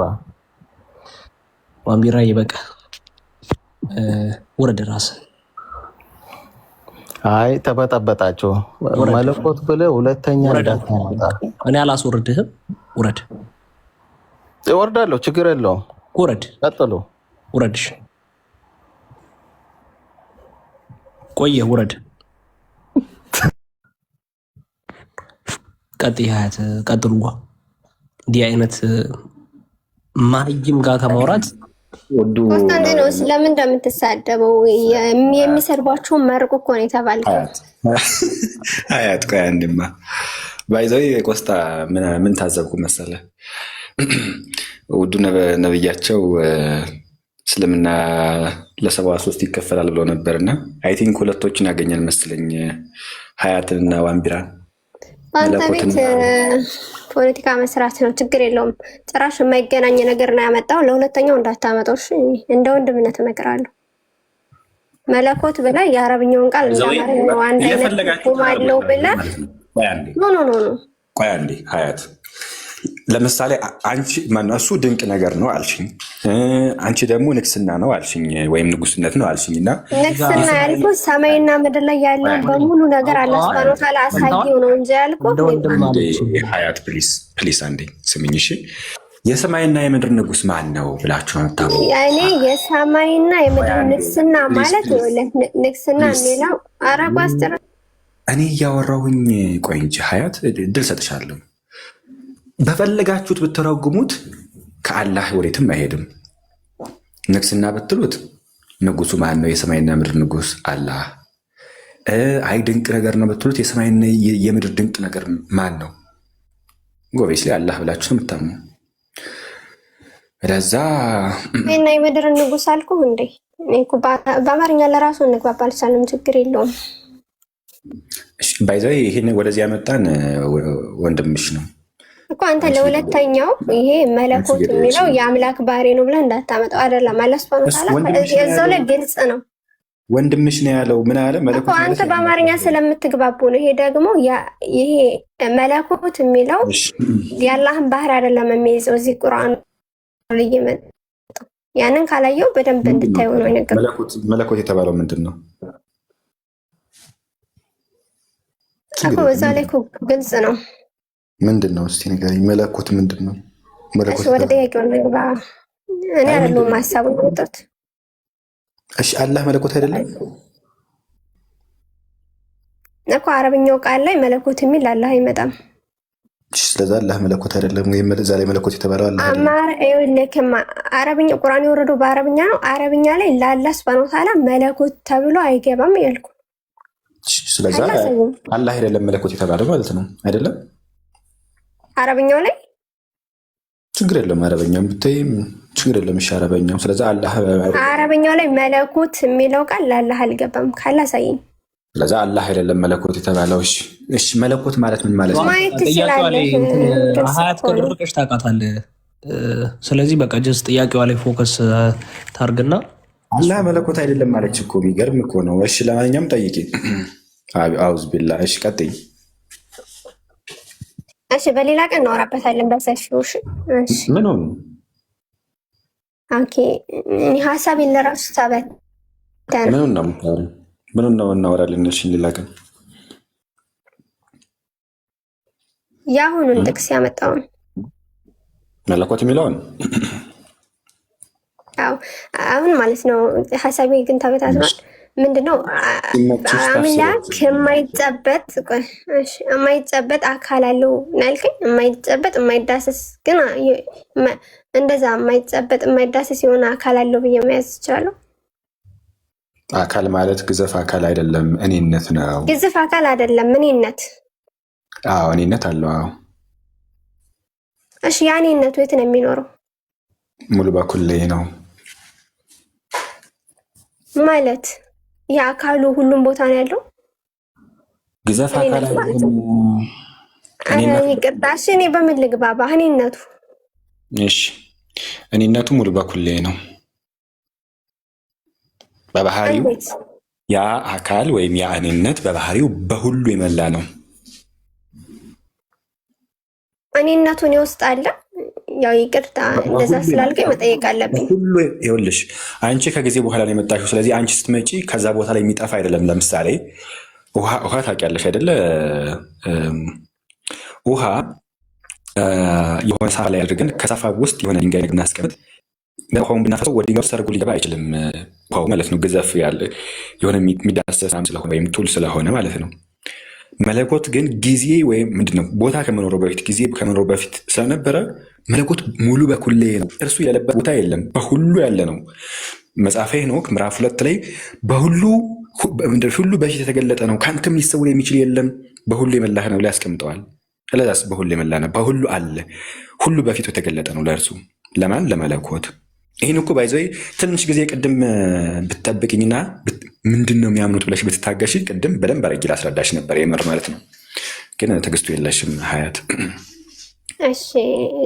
እሺ ችግር የለውም ማለት ነው። በሁሉ የሞላ ነው ካልከኝ ማለት ነው እርሱ ብቻ የማይሞት ነው ጳውሎስ ማለት ነው። እንደዚህ ጢሞቴዎስ መልእክቱ ላይ እርሱ ብቻ የማይሞት ነው፣ ማንም ሊቀርበው በማይችል ብርሃን ይኖራል ሲል፣ ስለዚህ ሁላችንም ያለንበት ቦታ ካለ እንዴት ነው ማንም ሊቀርበው በማይችል ብርሃን ውስጥ ይኖራል የሚለው? እኛ ሁሉ ነገር ይቀርበናል፣ እሱ ደግሞ ማንም ሊቀርበው በማይችል ብርሃን ይላል። ስለዚህ እኛ ደግሞ ማንም ይቀርበናል፣ ምድርንም ማንም ይቀርባታል፣ በምድርና በሰማይ የሞላ ነው ካልክ ማለት ነው። ከዚህ ጋር ይጋጭም ሀሳብህ? በጣም ጥሩ ጥያቄ። ማንም በምንድነው በማይቀርበው ብርሃን ውስጥ ይኖራል የሚለው ሀሳብ ምንድን ነው? መለኮትን ሊያየው የሚችል የለም። ፀሐይ ጽድቅ የሆነውን ጌታ ሊያየው የሚችል በእርሱ ፊት ሊቆም የሚችል አለ? ሊገለጥ ባለ ጊዜ መለኮት ይገለጣል፣ ሊሰወር ባለ ጊዜ በባህሪው ይሰወራል። ባይዘይ መጽሐፍ አክሲማሮስ የተባለ ቤተክርስቲያናችን መጽሐፍ አለ፣ ይህን ግልጽ አድርጎ ይናገራል። ስለዚህ እርሱ ሊያየው የሚችል ሰው አለ? አይቶትስ በህይወት ሊኖር የሚችል ሰው አለ? ቢገለጥ ማለት ነው። የማይታይ ነው ማለት እርሱን ሊያየው የሚችል የለም። በእርሱ ፊት ሊቆም የሚችል የለም ነው። ሊገለጥ ባለ ጊዜ ከኛ ጋር አለ እያልከኝ እኮ ነው። አንዴ ሀያት ስሚኝ እሺ። ሊገለጥ ባለ ጊዜ እግዚአብሔር አምላክ ይገለጣል። እርሱን ግን በባህሪው ሙሉ በኩል ላይ የሆነውን አካል ግን በባህሪው ሊያየው የሚችል ሰው አለ? የለም። በባህሪው መለኮት በባህሪው ሊታይ አይችልም፣ ሊዳሰስ አይችልም። እዚህ ጋር የሚናገረው ወይም እዚህ ጋር የሚያስረዳው ምንድን ነው? መለኮትን ሊያየው የሚችል የለም። እርሱ በባህሪው የተሰወረ ነው የሚለውን ነገር ነው የሚያስረዳው ይህ ክፍል። ተረጓሚ ካስፈለገሽ ከፍቼ ላሳይሽ ሀያት። አይ ችግር የለውም። እና ግን ማለት ነው ስማ፣ አሁን አንተ በሰማይና በምድር በሁሉም ቦታ ያለ ካልከኝ ታዲያ ቆይ እንዴ ከኛ ጋር እኮ ካለ አልተገለጠም ትለኛለህ። ከኛ ጋር ኦልሬዲ ከኛ ጋር እኮ ካለ እኛ እንቀርበዋለን ማለት ነው። ስለዚህ እኛ ደግሞ ሁሉም ነገር ይቀርበናል። እሱ በማይታይ ማንም ሊቀርበው በማይችል ካለ እኛ ደግሞ እኛ ጋር ከሆነ ያለው ቀርበነዋል ማለት እኮ ነው። ግን በቃ እሺ እናንተን አስተምሮ ብቻ ዝም ብዬ ተቀብዬ ልሄድ፣ ችግር የለውም። እሺ እዚህ ላይ ልንገርሽ እንደ ጥያቄ አድርጌ ስለሚይዘው ማለት ነው። የቀደሙን ነገርኩህ። ማንም ሊቀርበው በማይችል የተባለው እዛ ላይ በባህሪው ሊያየው የሚችል የለም፣ እርሱ የማይመረመር ነው የሚለውን የሚያስረዳ ነው። መጽሐፍ ካስፈለገሽ አሁን ከፍቼ ላሳይሽ ብያለሁኝ። ያንን ክፍል የተተረጎመበትን ማለት ነው። ትርጓሜ መጽሐፍ ስላለኝ እሱን ከፍቼ አሳይሻለሁኝ። መለኮት ግን አንቺ ይሄ በአንቺ አእምሮ ማለት ነው። እስቲ አንቺ አእምሮ ንገሪኝ። መለኮት መቼም ቦታ ከመኖሩ በፊት የነበረ ነው አይደለ ሀያት? ቦታ መለኮት ሳይሆን አምላክ፣ መለኮት ብቻውን አምላክ ስል መለኮት ማለት ነው። ፈጣሪ ያው መለኮት ስል አምላክ ማለት ነው። እሺ ያ ታዲያ እኮ አንተ ማለት ነው በሁሉ የሞላ ነው ስትለኝ ሰማይና ምድር በኋላ ስለሆነ የተፈጠረው በሁሉ ሞላ፣ ከጊዜ በኋላ ነው ወደ ሰማይና የምድር የመጣው ነው ልልህ እችላለሁ። ገባ? አንድ የመጽሐፍ ቅዱስ ክፍል ትከፍትልኛለህ? እዛው ጋር ላለችው ክሌም ማድረግ እሺ ከፍታለሁ። ለምንድን የጭንቅላት ላይ የመጣው ነው የምጠይቀህ? ለመረዳት ነው። እሺ እንደ ጥያቄ ከሆነ እንደዚህ ማለት ነው የሚል ነው እንጂ እንደዚህ ልሃለው ይህ ክሌም ነው። ለማንኛውም ሰማይና ምድር ወይም ሰማይ የሚባል ቦታ፣ ምድር የሚባል ቦታ፣ አፍሪካ የሚባል ቦታ ወይም ኤዥያ የሚባል ቦታ ከመኖሩ በፊት መለኮት ነበረ ወይም አምላክ ነበረ ካልነ ዘንድ ቦታን አስገኘ መለኮት። እነዚህ ቦታዎች ሊገድቡት ይችላሉ። የፈጠረው ቦታ መለኮትን ወይም አምላክ ሊገድበው ይችላል። ያ ምንድን ነው መረዳት ላይ አይገድበውም። ግን አንተ አምላክ ፈጠረው ቦታ ላይ አይኖርም። እስቲ ድገሚ ውስቲ ይገድባሉ ካልከኝ አይገደብም ነው የምልህ። እንዴ አይገደብም። አላህ የት ነው ያለው? አላህ ማለት በእነዚህ ቦታዎች በሰማይና በምድር አይገደብም አላህ? እኔ አላህ ሰማይና ምድር ላይ አለ ብዬ አላምንም። አላህ የማይታይ ቦታ አለ ብዬ ነው የማምነው። ወደ ቅርቢቱ ሰማይ ብቅ ይላል ወይስ አይልም? የት አለ ብቅ ይላል አይልም። ጥሩሽ አይ ሐዲሱ ልታጣ ከሆነ አልፈልግም። እኔ የምረዳበት አለኝ። ራስ ላይ ቁምና እኮ እኔ እንደዛ አልረዳውም ሐዲሱን። እሺ ችግር የለም። እንዴት እንደምትረጂው ታሳይኛለሽ። አንዴ ጠብቂኝ። እሺ ችግር የለም። የምትረጂ እንዲህ ብዬ ነው የምረዳው ብለሽ ትነግሪኛለሽ።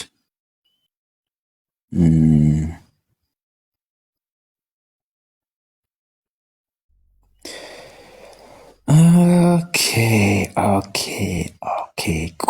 ቆስጠንጢኖስ አለ አለው። እሺ ሳይ ሙስሊም 758 ላይ ማለት ነው። እስቲ ይችን አንብብልንና ሰከን ባለች ወይ እስቲ ተርጎመልን ነገሩ። ኦኬ አንቺ ምን ብለሽ ነው የምትረጂው ይህን ሐዲስ? እሷን ራሷ ትንገረን። ለህዝቡ መጀመሪያ ይነገራቸው ነው እንትን ነው እኔ የሚለው የአላህ ራህመት ብዬ ነው የሚወስደው። የአላህ ራህመትን ነው ምንድን ነው የሚለውን ትነግራቸዋለሽ። ምን ይላል ሐዲሱ? ነቢዩ መሐመድ በሐዲሱ ላይ ሳይ ሙስሊም 758 ላይ እንዲህ ብሎ አወር ሎርድ አለ የእኛ ጌታ the blessed and the exalted one የተባረከውና ከሁሉ በላይ የሚበልጠው አለ descends every night አለ። ምን አለ? ወደ ቅርቢቷ ሰማይ ይወርዳል to the lowest heaven አለ። ምን አለ? ወደ ቅርቢቷ ሰማይ ይወርዳል። ማ አላህ ችግር የለውም። እግዚአብሔርም እንደሚወርድ አሳያለሁ። አንቺ ልጅ ምን ግን እኔ እንደዚህ አይነት ችግርሽም ብታቆሚ ይታይ። ለምንድን ነው እኔ መጽሐፍ ቅዱስ ተጠይቄ ቁርአን ሐዲስ የሚገባው? አይደለም መረዳትሽን እኮ ነው የጠየቀሽ። መረዳትን ተናገርኩ። አንዴ ቆይ አስነብቢኝ ወይን አለ መቼ 1/3 of the night ባይዞ የምር በቃ የሆነ ለምን ወዲያው ስሜታዊ ትሆኛለሽ ሀያት? እሺ ምንድን ነው የምትረጂው? ይህን ክፍል ችግር የለውም ለቆስጤንጢኖስ አሁን ምን ብለሽ ነው የምትረጂው የሚለውን ነገር ንገሪ ውስጥ ቆስጠንጢኖስ ቀጥል። ያ እዚህ ጋር የመጣሁበት ሐዲሱ ሲጀምር ሰዎች አላህን እንዲለምኑ ነው። ስለዚህ የአላህ እዝነት ይወርዳል ብለው አላህ ሱብሃነሁ ወተዓላ እዝነቱን የዛን ሰዓት ለሰዎች ልመናቸውን ይቀበላል። ምንድን ነው እሺ እዝነቱ ይወርዳል የሚለውን አሳይኝ እዚህ ላይ። እኔ እንደዛ ነው የምረዳው። አንተ ደግሞ ማነሽ አንቺ እንደዛ እንድትረጃ ያደረገሽ? እሱ ራሱ ይወርዳል እያለ እየተናገረ ስለዚህ አንተም እግዚአብሔር ይወርዳል ካለ እንደዛ ትቀበላለህ ማለት ነው። ይኸው ትልቁ ላይ ያደርግሻለሁ። ክፈችው። ምን እግዚአብሔር ይወርዳል የሚለው ነው? ሌሊት ወደ ቅርቢቷ ሰማይ ይወርዳል ይላል እግዚአብሔር። እሺ እንደዚያ ወደ ሰማይ ይወጣ ሲወረደስ ማን ነው ይላል? እግዚአብሔር ወደ ሰማይና ወደ ይወጣል ይወርዳል። የወጣስ ኦኬ፣ ጥያቄሽን ታቀርቢያለሽ ይመልሳል። ስለዚህ የሌሊቱ እኮ ይወርዳል ብዬ ላይ ተረጋጊ ቆስጤ በቃ ከሱ ጋር ወደ ቅርቢቷ ሰማይ ተረጋጊ። ወደ ቅርቢቷ ሰማይ ይወርዳል የሚል ቦታ የለሽም ማለት ነው። እናመሰግናለን። ወደ ሰማይ ይወርዳል እያለ ነው። ወደ ሰማይ ይወጣ ይወረደው። እሺ ስለዚህ ወደ ሰማይ ይወርዳል በቃ ችግር የለውም። መልስ የለሽም ለዛኛው ላይ። እዚህ ላይ ግን አላህ ራሱ ይወርዳል ብሎ ይናገራል። ይሄው እግዚአብሔር ይወርዳል አለ። ምን መልስ አይሆንሽም እኮ ለዚህ ምን ሆነሽ ነው አንቺ እኮ ምንድነው ጥያቄ ነው? እኔ ያላህ እዝነት ነው ብል አንዴ ሀያት አንዴ የመጽሐፉን እኔ መልስልሻለሁኝ። ሀዲሱ ጋር ተግባቡ። መጽሐፉን እኔ ችግር የለም መልስልሻለሁኝ። ቆስጠንጢኖስ አሁን ሀዲሱ ላይ ተግባቡና መጽሐፉን እኔ ከፍቼ ያስረዳሻለሁ ምን ማለት እንደሆነ ማለት ነው። ቀጥሉ ረጋ ብላችሁ። እዚህ ላይ አላህ ራሱ ይወርዳል እየተባለ እየተነገረኝ እየተጻፈ ራሱ መሐመድ ነው ያለው። አቡ ሁሬራ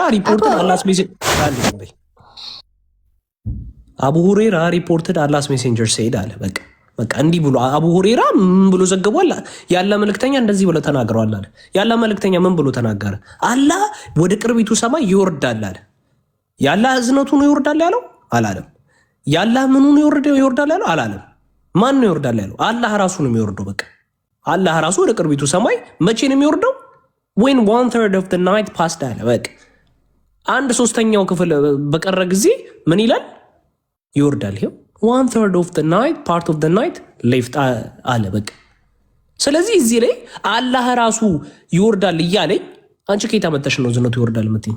ማስረጃስ የግዴታ አንቺ እንደምትፈልጊው እንዲሆንልሽ ካልፈለግሽ በስተቀር ራስሽ ለጭንቅላትሽ ስላልተስማማሽ ይሄ ነገር ለመቀየር እስካልፈለግሽ ድረስ ከየት አመጣሽ?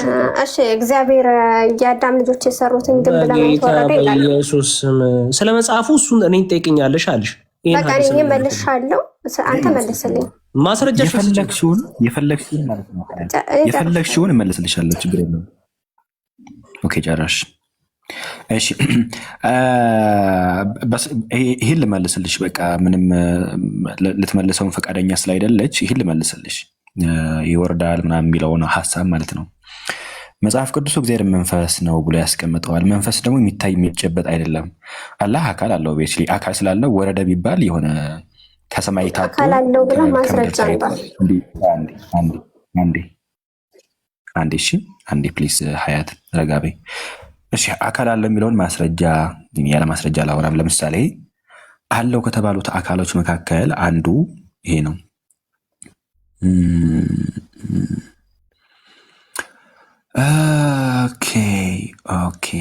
ኦኬ ለምሳሌ አላህ አለው ከተባሉት አካላት መካከል አንዱ ምንድን ነው? 2 ቀኝ እጆች ናቸው። እኒህ 2 ቀኝ እጆች የት እናገኛቸዋለን? ሱናን አናሳይ ወዳጄ እግዚአብሔርም እጆች አሉ። ስለዚህ እንስማማለን። አንዴ ፕሊዝ። ለምንድን ነው ሀያት ፕሊዝ ፕሊዝ። እሺ አንዴ ተረጋጊ። ኧረ እባክሽ አንዴ ስሜታዊ ሆንሽ። አላህ ለምሳሌ ከአላህ አካላት መካከል ይኸው 2 ቀኝ እጆች ዘን አንድ ደግሞ ግራ እጅ የት ላይ ሳሂህ ሙስሊም። እሺ ቆይ ማጠቃለያ አድርጌ ሜይ ቢ እሺ ቃል አንዴ ሳሂህ ሙስሊም 2788 ኤ ላይ ደግሞ ግራ እጅ አለው ይላል። ሶስት ቀኝ እጆችንና አንድ ግራ እጅ እንዳለው ይናገራል። ስለዚህ አራት እጆች አሉት። ከአካላቱ መካከል አራት እጆቹ ናቸው ማለት ነው። ወደኛ ልንገራችሁ የኛ ክርስቲያኖች ሞር ክርስቲያኖች ማለት ነው። ለምሳሌ እግዚአብሔር አምላክ እንደዚህ ወረደ እንደዚህ ሆነ ሲባል ምን ማለት ነው? እንደው ከሰማይ ታጦ በምድር ተገኘ ማለት ነው? ወደ ምድር መጣ ሲባል አሁን ከሰማይ ታጣ ማለት ነው? አይደለም። ለምሳሌ ስለ ጌታችን ኢየሱስ ክርስቶስ ሲነገር ዮሐንስ ወንጌል ምዕራፍ 1 ቁጥር 1 ጀምሮ በጣም በመጀመሪያ ቃል ነበረ፣ ቃልም በእግዚአብሔር ዘንድ ነበረ፣ ቃልም እግዚአብሔር ነበር የሚለው ማለት ነው። ያ ቃል ጌታችን ኢየሱስ ማለት ነው ብርሃን፣ እውነተኛ ብርሃን ነው። እኔ የዓለም ብርሃን ነኝ እንዳለ ጌታ ማለት ነው። ቁጥር 6 ጀምሮ እንዲህ ይላል። ኦኬ ቁጥር 3 ጀምሮ ላንበብላችሁ። ሁሉ በእርሱ ሆነ፣ ከሆነውም አንድስ እንኳን ያለ እርሱ አልሆነም። በእርሱ ሕይወት ነበረች፣ ሕይወትም የሰው ብርሃን ነበረች። በማን በእርሱ የሰው ብርሃን ነበረች የተባለችው ስለ ጌታ ነው የሚናገረው። ብርሃንም በጨለማ ይበራ ነበረ፣ ጨለማም አላሸነፈውም። ከእግዚአብሔር የተላከ ስሙ ዮሐንስ የሚባል አንድ ሰው ነበረ። ሁሉ በእርሱ በኩል እንዲያምኑ ይህ ስለ ብርሃን ይመሰክር መጣ እንጂ ስለ ብርሃን ይመሰክር ዘንድ መጣ እንጂ እርሱ ብርሃን አልነበረ። ማን? ዮሐንስ። ስለ ብርሃን ይመሰክራል ግን ብርሃን አልነበረ። ቁጥር 9 ላይ እንዲህ ይላል፣ ለሰው ሁሉ የሚያበራ እውነተኛ ብርሃን ወደ ዓለም ይመጣ ነበረ። አሁን ይህ ቃል ምንን ያሰብታል መሰላችሁ? እንደዚህ ይመስላል። ቁጥር 9 ላይ ለሰው ሁሉ የሚያበራ እውነተኛ ብርሃን ወደ ዓለም ይመጣ ነበረ። ወደ ዓለም ይመጣ ነበረ ከተባለ በሰማይ ያለ ወደ ምድር የመጣ ከሰማይ የታጣ ይመስላል አይደለ? እንደዛ አይደለም። እግዚአብሔር መንፈስ ነው፣ በሁሉ የበላ ነው። በዓለም ነበረ፣ ዓለሙም በእርሱ ሆነ፣ ዓለሙም አላወቀውም ይላል። ወደ ዓለም መጣ ተባለ። ኦኬ ከሰማይ ያለ በምድር የሌለ ከሰማይ ታጡ ወደ ምድር የመጣ ነው አይደለም። በዓለም ነበረ። ወደ ምድር መጣ የተባለው ወደ ዓለም መጣ የተባለው በዓለም የነበረው ነው። በዚህ መንፈስ ነው መጣ የሚለው። አሁን ለምሳሌ ይህ በስጋ መገለጡን የሚያሳይ ነው።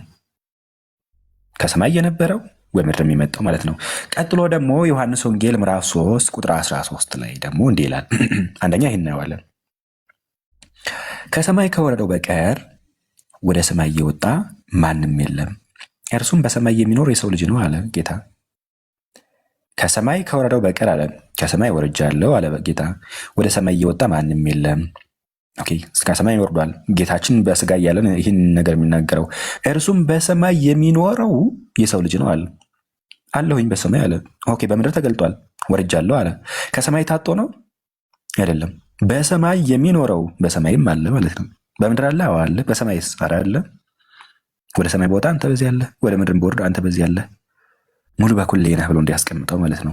ስለዚህ በእስልምና በኩል ወረደ ሲባል ሊትራሊ ወረደ ነው። ግዘፍ አካል አለው፣ አራት እጆች አሉት ተብሎ ተነግሯል። እነዚህ አካላቱ ወይም ደግሞ ባት ምናምን እንዲህ ያሉ ነገሮች ተገልጸዋል። ወርዷል ማለት ነው። ወዴት? ወደ ቀደመው ሰማይ። ጌታ እግዚአብሔር ግን መንፈስ ነው። ስለዚህ ከሰማይ ታጦ በምድር የተገኘ አይደለም። ከሰማይ ታጦ በምድር የተገኘ አረገ ሲባልም ደግሞ በታጣ በሰማይ ያለ እንደዚህ ተራለ። ሙሉ በኩል ነው ጌታ እግዚአብሔር የኛ አምላክ ሙሉ በኩል ነው የሚለውን ይህንን ለክርስቲያኖች ነው የምናገረው። ቃል መቀጠል ይችላል። አንዴ ላውራ። እሺ ታወሪያለሽ። እሺ ይሻል ማየ ቃሎት ያሰማልን ኡስታዝ። አይ እኔ ራሴ ያውን ከቤቱ ራስ ወጥቼ ነው የማወራቸው። ምንድነው ፖይንቱ ስትናገር እየሰማሁት ነበር። ሀያት ኦፍ ኮርስ ለሰው በሚገባ ቋንቋ እኮ እግዚአብሔር እጅ ያለው ወጣ ወረደ ተብሎ ሊነገር ይችላል። ግን እግዚአብሔር እንደኔ አይደለም። ለእኔ እንዲገባኝ በእኔ ቋንቋ ተነገረ። ወጣ ሲባል እኔ ከሊፍት ላይ ስወጣ እንደምወጣው ስወርድ እንደምወርደው አይደለም። ቢኮዝ ከተባለ እግዚአብሔር መንፈስ መሆኑን አስረግጦ ነግሮናል። ከዛስ በኋላ ደግሞ ያ መንፈስ የሆነው እግዚአብሔር በስጋ ተገለጠ ብለን እናምናለን። ቅድም በደንብ ስላብራራው ክርስትና ላይ መሄድ አያስፈልግም። መዝሙረኛው ዳዊት 139 ላይ ምንድን ያለ? በሰማይ ቦታ በሁሉ ቦታ እግዚአብሔር እንዳለ በመስቀል ላይ ሆነው በሲኦል ሰበከላቸው ይላል። ስለዚህ በመንፈስ እግዚአብሔር መንፈስ ስለሆነ ይህ ቃል ልክ በሰውኛ እርዳት ሊመጣ ስለማይችል በሁሉ የሞላ ነው፣ በሁሉ ያለ ነው። እግዚአብሔር የሌለበት ቦታ እንዴት ህይወትስ ይኖረዋል? አይኖረውም። ያለ በቃ በሁሉም ቦታ አለ። ስለዚህ እኛ እንደዛ ነው የምናምነው። ለምን? መንፈስ ስለሆነ። ይህንን አርጊመንት ተጠቅመው እኛም እንደዛ ነው የምናምነው የሚል አይነት ሀሳብ ሀያት ይዛለች። እርግጥ ሙፈሲሮቿም ሀዲሶቿም ነቢዩ መሐመድም በግልጽ ተናግረውታል። የዘመኑ የመጡ የሚጋጩበት ማይስማሙበት አለ። ከየትኛው ጎራ እንደሆነች ባላውቅም፣ ነገር ግን አላህ ምንድን ነው? ኦኬ እንደናንተ ነው እኛ ማንነግርለትም ካላችሁን ልትመልሱልን የሚገባው የአላህ ምንነት ነው። አላህ መንፈስ ነው ስንል ኖ መንፈስ አይደለም። እሺ ምንድን ነው? እሺ ምንድን ነው? ምንድን ነው? አላህ እግዚአብሔር መንፈስ ነው። መንፈስ ሊቆሽሽ አይችልም። መቆሸሽ የሰው አይምሮ ነው የሚቆሽሸው። ሽንት ቤት አልገባም የሚል ሰውኛ አይምሮ ነው። አላህ ሽንት ቤት አይገባም፣ እንደዚህ አይገባም ትሉታላችሁ። በምኑ ነው የሚገባው? ምንድን ነው? አሁን ከዘረም ሽንት ቤት ምናምን ነገር ስላለ ማለት ነው አይቆሸሽም። እግዚአብሔር በባህሪው መቆሸሽ ለሰው ልጅ የተሰጠ ባህሪ እንጂ ስለሆነ እንጂ ለፈጣሪ መቆሸሽ እንትን አለ ሊሸተው አፍንጫ ሴንስ ሊያደርግ ሊሰማው ይሄ እኮ ስሜቶቹ ራሱ አለው ብለህ ማሰብ ፈጣሪ እንደ ራስህ አድርገህ እያሰብከው ነው። በሰው ባህሪ ልክ እየገመትከው ነው። ይህ በጣም ነው የሚያስደነግጠው። ስለዚህ ምንድን ነው አላህ ማንነቱን መጀመሪያ አስቀምጡና እንረዳ። መንፈስ አይደለም ግን እንደናንተ ነው። መንፈስ ካልሆነ ግዘፍ አካል አይደለም የምትለን ከሆነ እህታችን ታዲያ አላህ ምንድን ነው? ይህን ብትመልሱልን ደስ ይለኛል። ከዚህ ቢጀመር ብዬ ነበር ትግባ ያልኩት ቅድም። ሀሊማ ቀጥ የተነሳው ላይ ሀሳብ ካለሽ አንድ የመጽሐፍ ቅዱስ ክፍሉ ይታይና ሀሊማ ትቀጥላለች። ሐዋርያት ሥራ ምዕራፍ 17 ቁጥር 27 ቅድም በተናገርከው ክሌም ቀጥታ መጽሐፍ ቅዱስ ምን ይላል፣ ምን ይደግፈዋል የሚለውን ነገር እንመልከት እስቲ።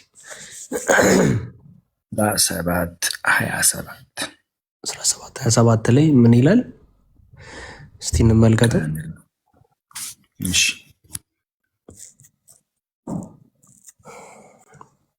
ቀጥል።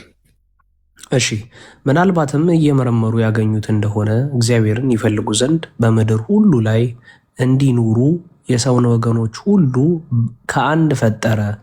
የተወሰኑትንም ዘመኖችንና ለሚኖሩበት ስፍራ ዳርቻ መደበላቸው። ምን መደበላቸው? ስፍራና ዳርቻ መደበላቸው። ቢሆንም አለ፣ ተመልከቱ፣ ከእያንዳንዳቸው የራቀ አይደለም።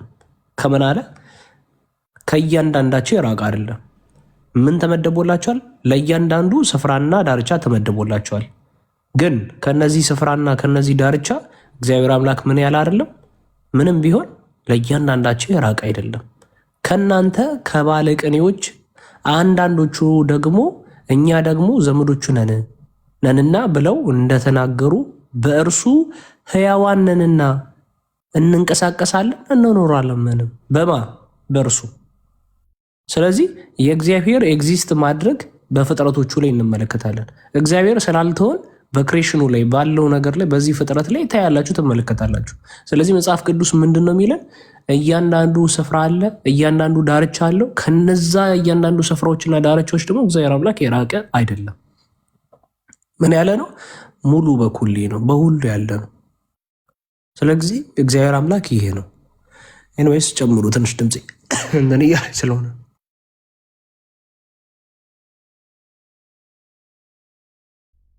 ቀጥል። አይ ቲንክ ቃል ማኔጀር ቤት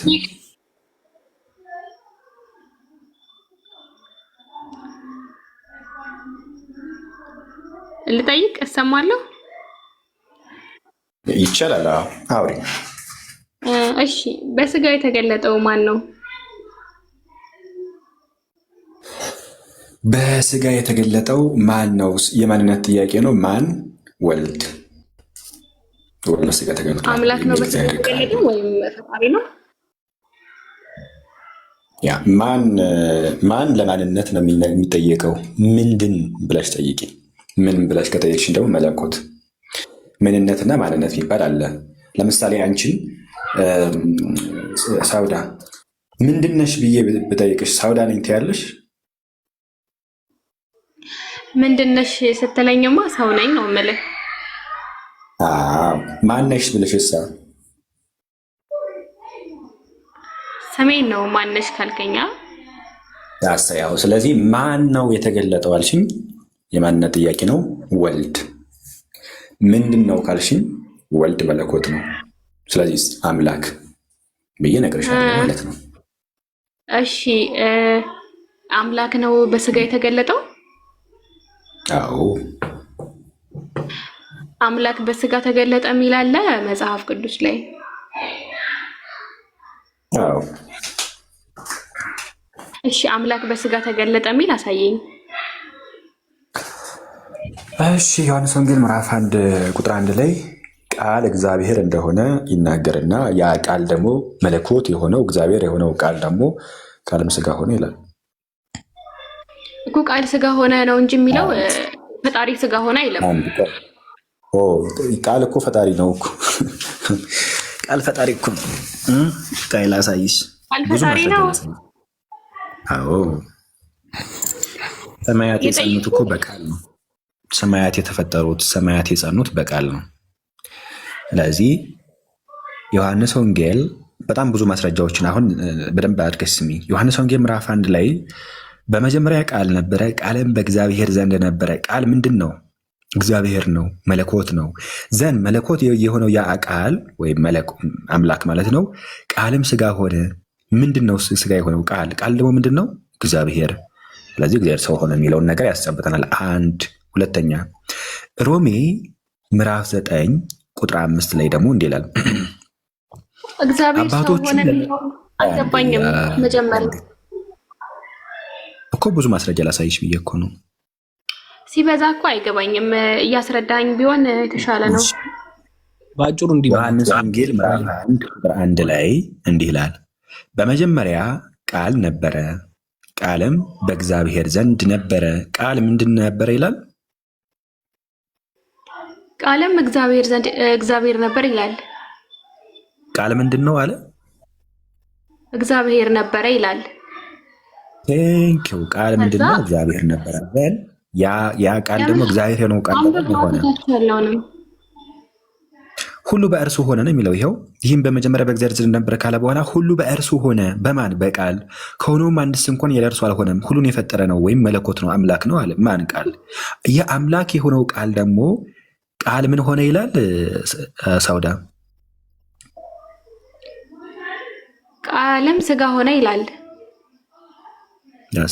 ቃል ምንድን ነው ብለናል? ከላይ ግን አይደለም እኮ አሁን እዚህ ጋር ለኢየሱስ እንደሆነ ግልጽ አይደለም እኮ። እሺ ላሳይሽ። ቃልም ስጋ ሆነ ጸጋና እውነትን ተሞልቶ በእኛ አደረ። ይህ ጸጋ ደግሞ ማን ነው? ዝቅ ስንል ጸጋና እውነት ግን በኢየሱስ ክርስቶስ ሆነ ይላል። ይህ ጸጋና እውነት በእኛ ተሞልቶ በእኛ አደረ የተባለው ይህ ጸጋ ማን ነው? ማን ነው አለ? ማን ይላል? 15 ለምን አለፍከው? ከላይ ያለውን መጀመሪያ እሺ እናንበበው። ከስንት ጀምር ላንበብልሽ? ሳውዳ በመጀመሪያው ቃል ነበረ ከሚለው ጀምረ አንብብ። እሺ በመጀመሪያ ቃል ነበረ። ማን? ቃል። ቃልም በእግዚአብሔር ዘንድ ነበረ፣ ቃልም እግዚአብሔር ነበረ። ስለዚህ ቃል ምንድን ነው? እግዚአብሔር ነው። ይህ በመጀመሪያ በእግዚአብሔር ዘንድ ነበረ፣ ሁሉ በእርሱ ሆነ። ማን? በማን? በቃል። ከሆነውም አንድስ እንኳን ያለ እርሱ አልሆነም። ያለ ማን? ያለ ቃል። በእርሱ ሕይወት ነበረች። በማን? በቃል። ሕይወትም የሰው ብርሃን ነበረች፣ እንዲሁም ደግሞ ለሕዝቡም ደግሞ ያበራል። እኔ የዓለም ብርሃን ነኝ እንዳለ ጌታ። ብርሃንም በጨለማ ይበራ፣ ጨለማም አላሸነፈውም። ከእግዚአብሔር የተላከ ስሙ ዮሐንስ የሚባል አንድ ሰው ነበረ። ሁሉ በእርሱ በኩል እንዲያምኑ ይህ ስለ ብርሃን ይመሰክር መጣ እንጂ እርሱ ብርሃን አልነበረም ይላል። ማን? ዮሐንስ። እሱ ብርሃን አልነበረም፣ ግን ስለ ብርሃን ይመሰክራል። ከኔ በኋላ የሚመጣው ኢየሱስ እያለ ስለ ኢየሱስ ይናገር ነበር ዮሐንስ። ለሰው ሁሉ የሚያበራ እውነተኛ ብርሃን ወደ ዓለም ይመጣ ነበረ። ማን? ኢየሱስ። በዓለም ነበረ። አሁን ይመጣ ነበረ ሲባል ደግሞ በሰማይ ያለ በምድር ያልነበረ፣ ወደ ምድር የመጣ ከሰማይ የታጣ አይደለም። በምድር ያለው ነው ወደ ምድር መጣ ወይም ተገለጠ የሚለው። ዓለሙም በእርሱ ሆነ። በማን? በቃል። ዓለሙም አላወቀውም። ማንን? ቃልን። ስለዛ ነው የሰቀሉት። ባይዘ የእርሱ ወደ ሆኑት ወገኖች መጣ፣ የገዛ ወገኖችም አልተቀበሉትም። ለተቀበሉት ሁሉ ግን በስሙ ለሚያምኑት ለእነርሱ የእግዚአብሔር ልጆች የሆኑ ዘንድ ስልጣንን ሰጣቸው። እነርሱ ከእግዚአብሔር ተወለዱ እንጂ ከደም ወይም ከስጋ ፍቃድ ወይንም ከወንድ ፍቃድ አልተወለዱም። ቃልም ስጋ ሆነ፣ ያ ሰማይና ምድርን የፈጠረ ሁሉ በእርሱ የሆነ ሁሉን ያስገኘው ቃል ምን ሆነ? ስጋ ሆነ። ያ እግዚአብሔር ምን ሆነ? ስጋ ሆነ። ጸጋና እምነትን ተመልቶ በእኛ አደረ። አንድ ልጅም ከአባቱ ዘንድ እንዳለው ክብር የሆነውን ክብር አየን ይላል። አንድ ልጅ የተባለው ማን ነው? ቁጥር 18 ላይ እናየዋለን። ዮሐንስ ስለ እርሱ መሰከረ፣ እንዲህም ብሎ ጮኸ፣ ከእኔ በኋላ የሚመጣው እርሱ ከእኔ በፊት የነበረ ከእኔም ይልቅ የከበረ ሆኗል።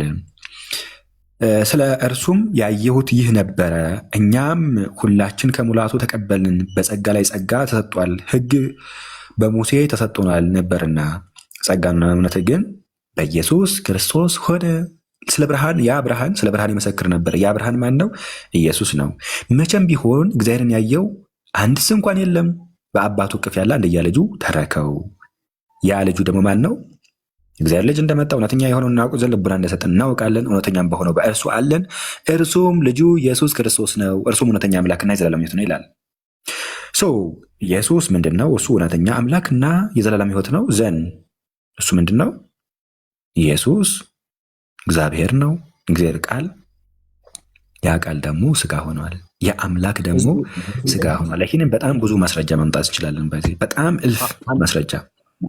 አንደኛ ጢሞቴዎስ ምዕራፍ 3 ቁጥር 15 እዚሁ ጋር አንድ ላይ አድርገናትና እዚሁ ላይ አንድ ነገር ቃል ቃሎት ያሰማልን። አንድ ሰው ዳይሽ አንደኛ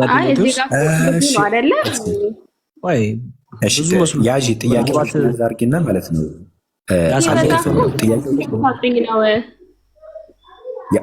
ያዝ አድርጊያትና ጥያቄዎችን ጻፍ አድርገሽ ዘንድ ትጠይቂናለሽ። አሁን በደንብ አድርገሽ ስሚሽ እናሳይሽ። ወደ ጢሞቴዎስ እንሄዳለን። በሮሜ አድርገን እንሄደ በሮሜ በኩል አድርገን ወደ ጢሞቴዎስ ሀገር እንሄድ። የሮሜ መልእክት ምዕራፍ 9 ቁጥር 5 ላይ እንዲህ ይላል፣ አባቶችም ለእነርሱ ናቸውና ከእነሱም ክርስቶስ በስጋ መጣ፣ እርሱም ከሁሉ በላይ ሆኖ ለዘላለም የተባረከ ምንድን ነው ይላል? ሳውዳይ ምንድን ነው ይላል? ሰው የሆነው በስጋ የተገለጠው በስጋ የመጣው ምንድን ነው ይላል? ሰው የሆነው አይልም። ይኸው በስጋ መጣ ይላል እኮ። በስጋ መጣ እርሱም ከሁሉ በላይ ሆኖ ለዘላለም የተባረከ አምላክ ነው ይላል። ቴንኪው። ስለዚህ በስጋ የመጣው ማለት ነው አምላክ ይላል፣ ለዘላለም የተባረከ። ቴንኪው። ሁለተኛ ሶስተኛ አንድ ሳውዳይ ጥያቄዎችን ያዝ አድርጋቸውና ከዛ ደግሞ እንትን ትያለሽ ትጠይቂናለሽ የፈለግሽውን ማለት ነው። ጢሞቴዎስ ላይ አስቀድመን አንዲት ክፍል እንይና ክርስቶስ እንግዲህ ለዘላለም የተባረከ አምላክ ነው የሚለውን አይተን አንዲት ክፍል እንይና ደግሞ አንደኛ ጢሞቴዎስ ምዕራፍ 3 ወዳለው እንሄዳለን። ኃጢአተኞችን ሊያድን ክርስቶስ ኢየሱስ ወደ ዓለም መጣ የሚለው ቃል የታመንና ሁሉ እንዲቀበሉት የተገባ ነው ይላል። ከኃጢአተኞችም ዋና እኔ ነኝ። ስለዚህ ግን የዘላለም ሕይወት ለማግኘት በእርሱ ያምኑ ዘንድ ላላቸው ሰዎች ምሳሌ እንደሆን ኢየሱስ ክርስቶስ ዋና በመሆን በእኔ ላይ ትዕግስቱን ሁሉ ያሳይ ዘንድ ምሕረትን አገኘው። ስለዚህ ኃጢአተኞችን ሊያድን ክርስቶስ በስጋ መጣ የሚለው ቃል የታመነ ነው ሁሉም ደግሞ እንዲቀበሉት የተገባ ነው። አምላካችን ኢየሱስ በስጋ መጣ የሚለው ቃል 3 ስንት ነበር? 16 ነው ያልከኝ አይደለም? 5 ጀምራ ማለት እሺ። በዘገይ ግን በእግዚአብሔር ማደሪያ ቤት መኖርን እንዴት እንደሚገባችሁ ታውቁ ዘንድ እጽፍላችኋለሁ። ይህች ቤት ማናት? ቤተክርስቲያን። ቤተክርስቲያንን ደግሞ የሰራት ማናት? ማን ነው? ክርስቶስ ኢየሱስ ነው። ቤተክርስቲያን እንሰራታለሁ። ይህች ቤት ማናት? ቤተክርስቲያን። ቤተክርስቲያን የሰራት ማን ነው? ክርስቶስ ኢየሱስ። ማቴዎስ ወንጌል ምዕራፍ 16 ከቁጥር 16 ጀምሮ። ይህችን ቤት ደግሞ በደሙ የዋጃት ማን ነው? እግዚአብሔር ነው። የሐዋርያት ሥራ ምዕራፍ 20 ቁጥር 28 ላይ በገዛ ደሙ የዋጃትን የእግዚአብሔርን ቤተክርስቲያን ተጠብቋት ዘንድ። ያቺ ቤተክርስቲያን ናት? የእግዚአብሔር ቤተክርስቲያን ተጠብቋት ዘንድ መንፈስ ቅዱስ እናንተን ጳጳሳት አድርጎ ለሾመባት ለእናንተ ለምንድን ነው? ለራሳችሁና ለሁላችሁ ተጠንቀቁ እያለ ሲነገር እናያለን። ስለዚህ የጌታ ቤተክርስቲያን ማን የመሰረታት? የአምላክ ቤተክርስቲያን ማን የመሰረታት? ክርስቶስ። የክርስቶስ ቤተክርስቲያን ናት። የአምላክ ቤተክርስቲያን ናት ቤተክርስቲያን። ኦኬ። በእግዚአብሔር ማደሪያ ቤት መኖር እንዴት እንደሚገባ ታውቁ ዘንድ ጽፍላችኋለሁ። ቤቱም የእውነት አምድና መሰረት የሕያው እግዚአብሔር ቤተክርስቲያን ናት። ቤተክርስቲያን ደግሞ የመሰረታት አምላክ ነው። የሕያው እግዚአብሔር ቤተክርስቲያን። የሕያው እግዚአብሔር ደግሞ ማቴዎስ ወንጌል ምዕራፍ 16 ቁጥር የሕያው እግዚአብሔር ማለት ነው። ሕያው እግዚአብሔር የተባለው ማቴዎስ ወንጌል ምዕራፍ 16 ከቁጥር 18 ላይ ይኸው እኔ እምልሃለሁ አንተ ጴጥሮስ ነህ፣ በዚህች ዓለት ላይ ቤተክርስቲያኔን እሰራታለሁ። የገሃነም ደጆች አይችሏትም። ስለዚህ ቤተክርስቲያን የሰራት ማን ነው? ክርስቶስ ነው። የክርስቶስ ቤተክርስቲያን ናት ማለት ነው። አንደኛ ጢሞቴዎስ ላይ እንመለስ። አንደኛ ጢሞቴዎስ ምዕራፍ 3 ቁጥር 16 ላይ 15 ጀምሮ እንዲህ ይላል፣ ይህ እግዚአብሔር ቤተክርስቲያን ነው፣ የሕያው እግዚአብሔር የተባለው ደግሞ ክርስቶስ ነው። እግዚአብሔርንም የመምሰል ምስጢር ያለ ጥርጥር ታላቅ ነው። በስጋ የተገለጠ ማን? እግዚአብሔር። በመንፈስ የጸደቀ ለመላእክት የታየ በአሕዛብ የተሰበከ በዓለም የታመነ በክብር ያረገ። ይህን ሁሉ ነገር ያደረገው ማን ነው? እግዚአብሔር። ያ እግዚአብሔር ማን ነው? ጌታችን ኢየሱስ ክርስቶስ ነው። ቆስጣ ቀጥል። ቃለ ሕይወት ያሰማልን ወንድማችን። ገብቶሻል ሰውዳ?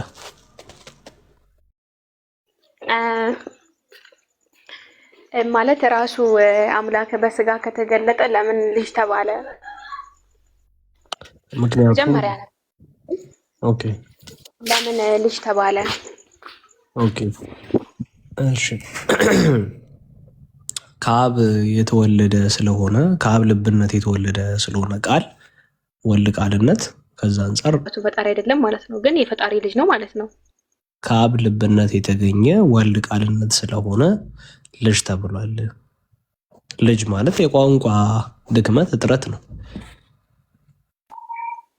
ልጅ ተብሏል ሳይሆን ማለት ልጅ ነው። ልጅ ተብሏል ሳይሆን ልጅ ነው ማለት እኮ ነው አይደለም? አዎ፣ ከቋንቋ እጥረት አንጻር ያ ተብሏል። ስለዚህ የአብ ልጅ እኮ የአብ ልጅ እንጂ አብ ምንድን ነው? አባት አስገኝ።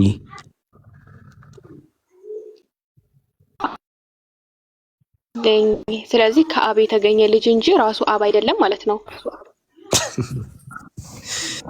ምን ማለት ነው? ያሳዘኝ ሞክሪ። በዚሁ አጋጣሚ እመክርሻለሁ ከይቅርታ ጋር ይህን ጥያቄ የሚመልስልሽ አንድ ክፍል ላውጣልሽ። ሳውዳ አንበብልን እስቲ። ቆስጣ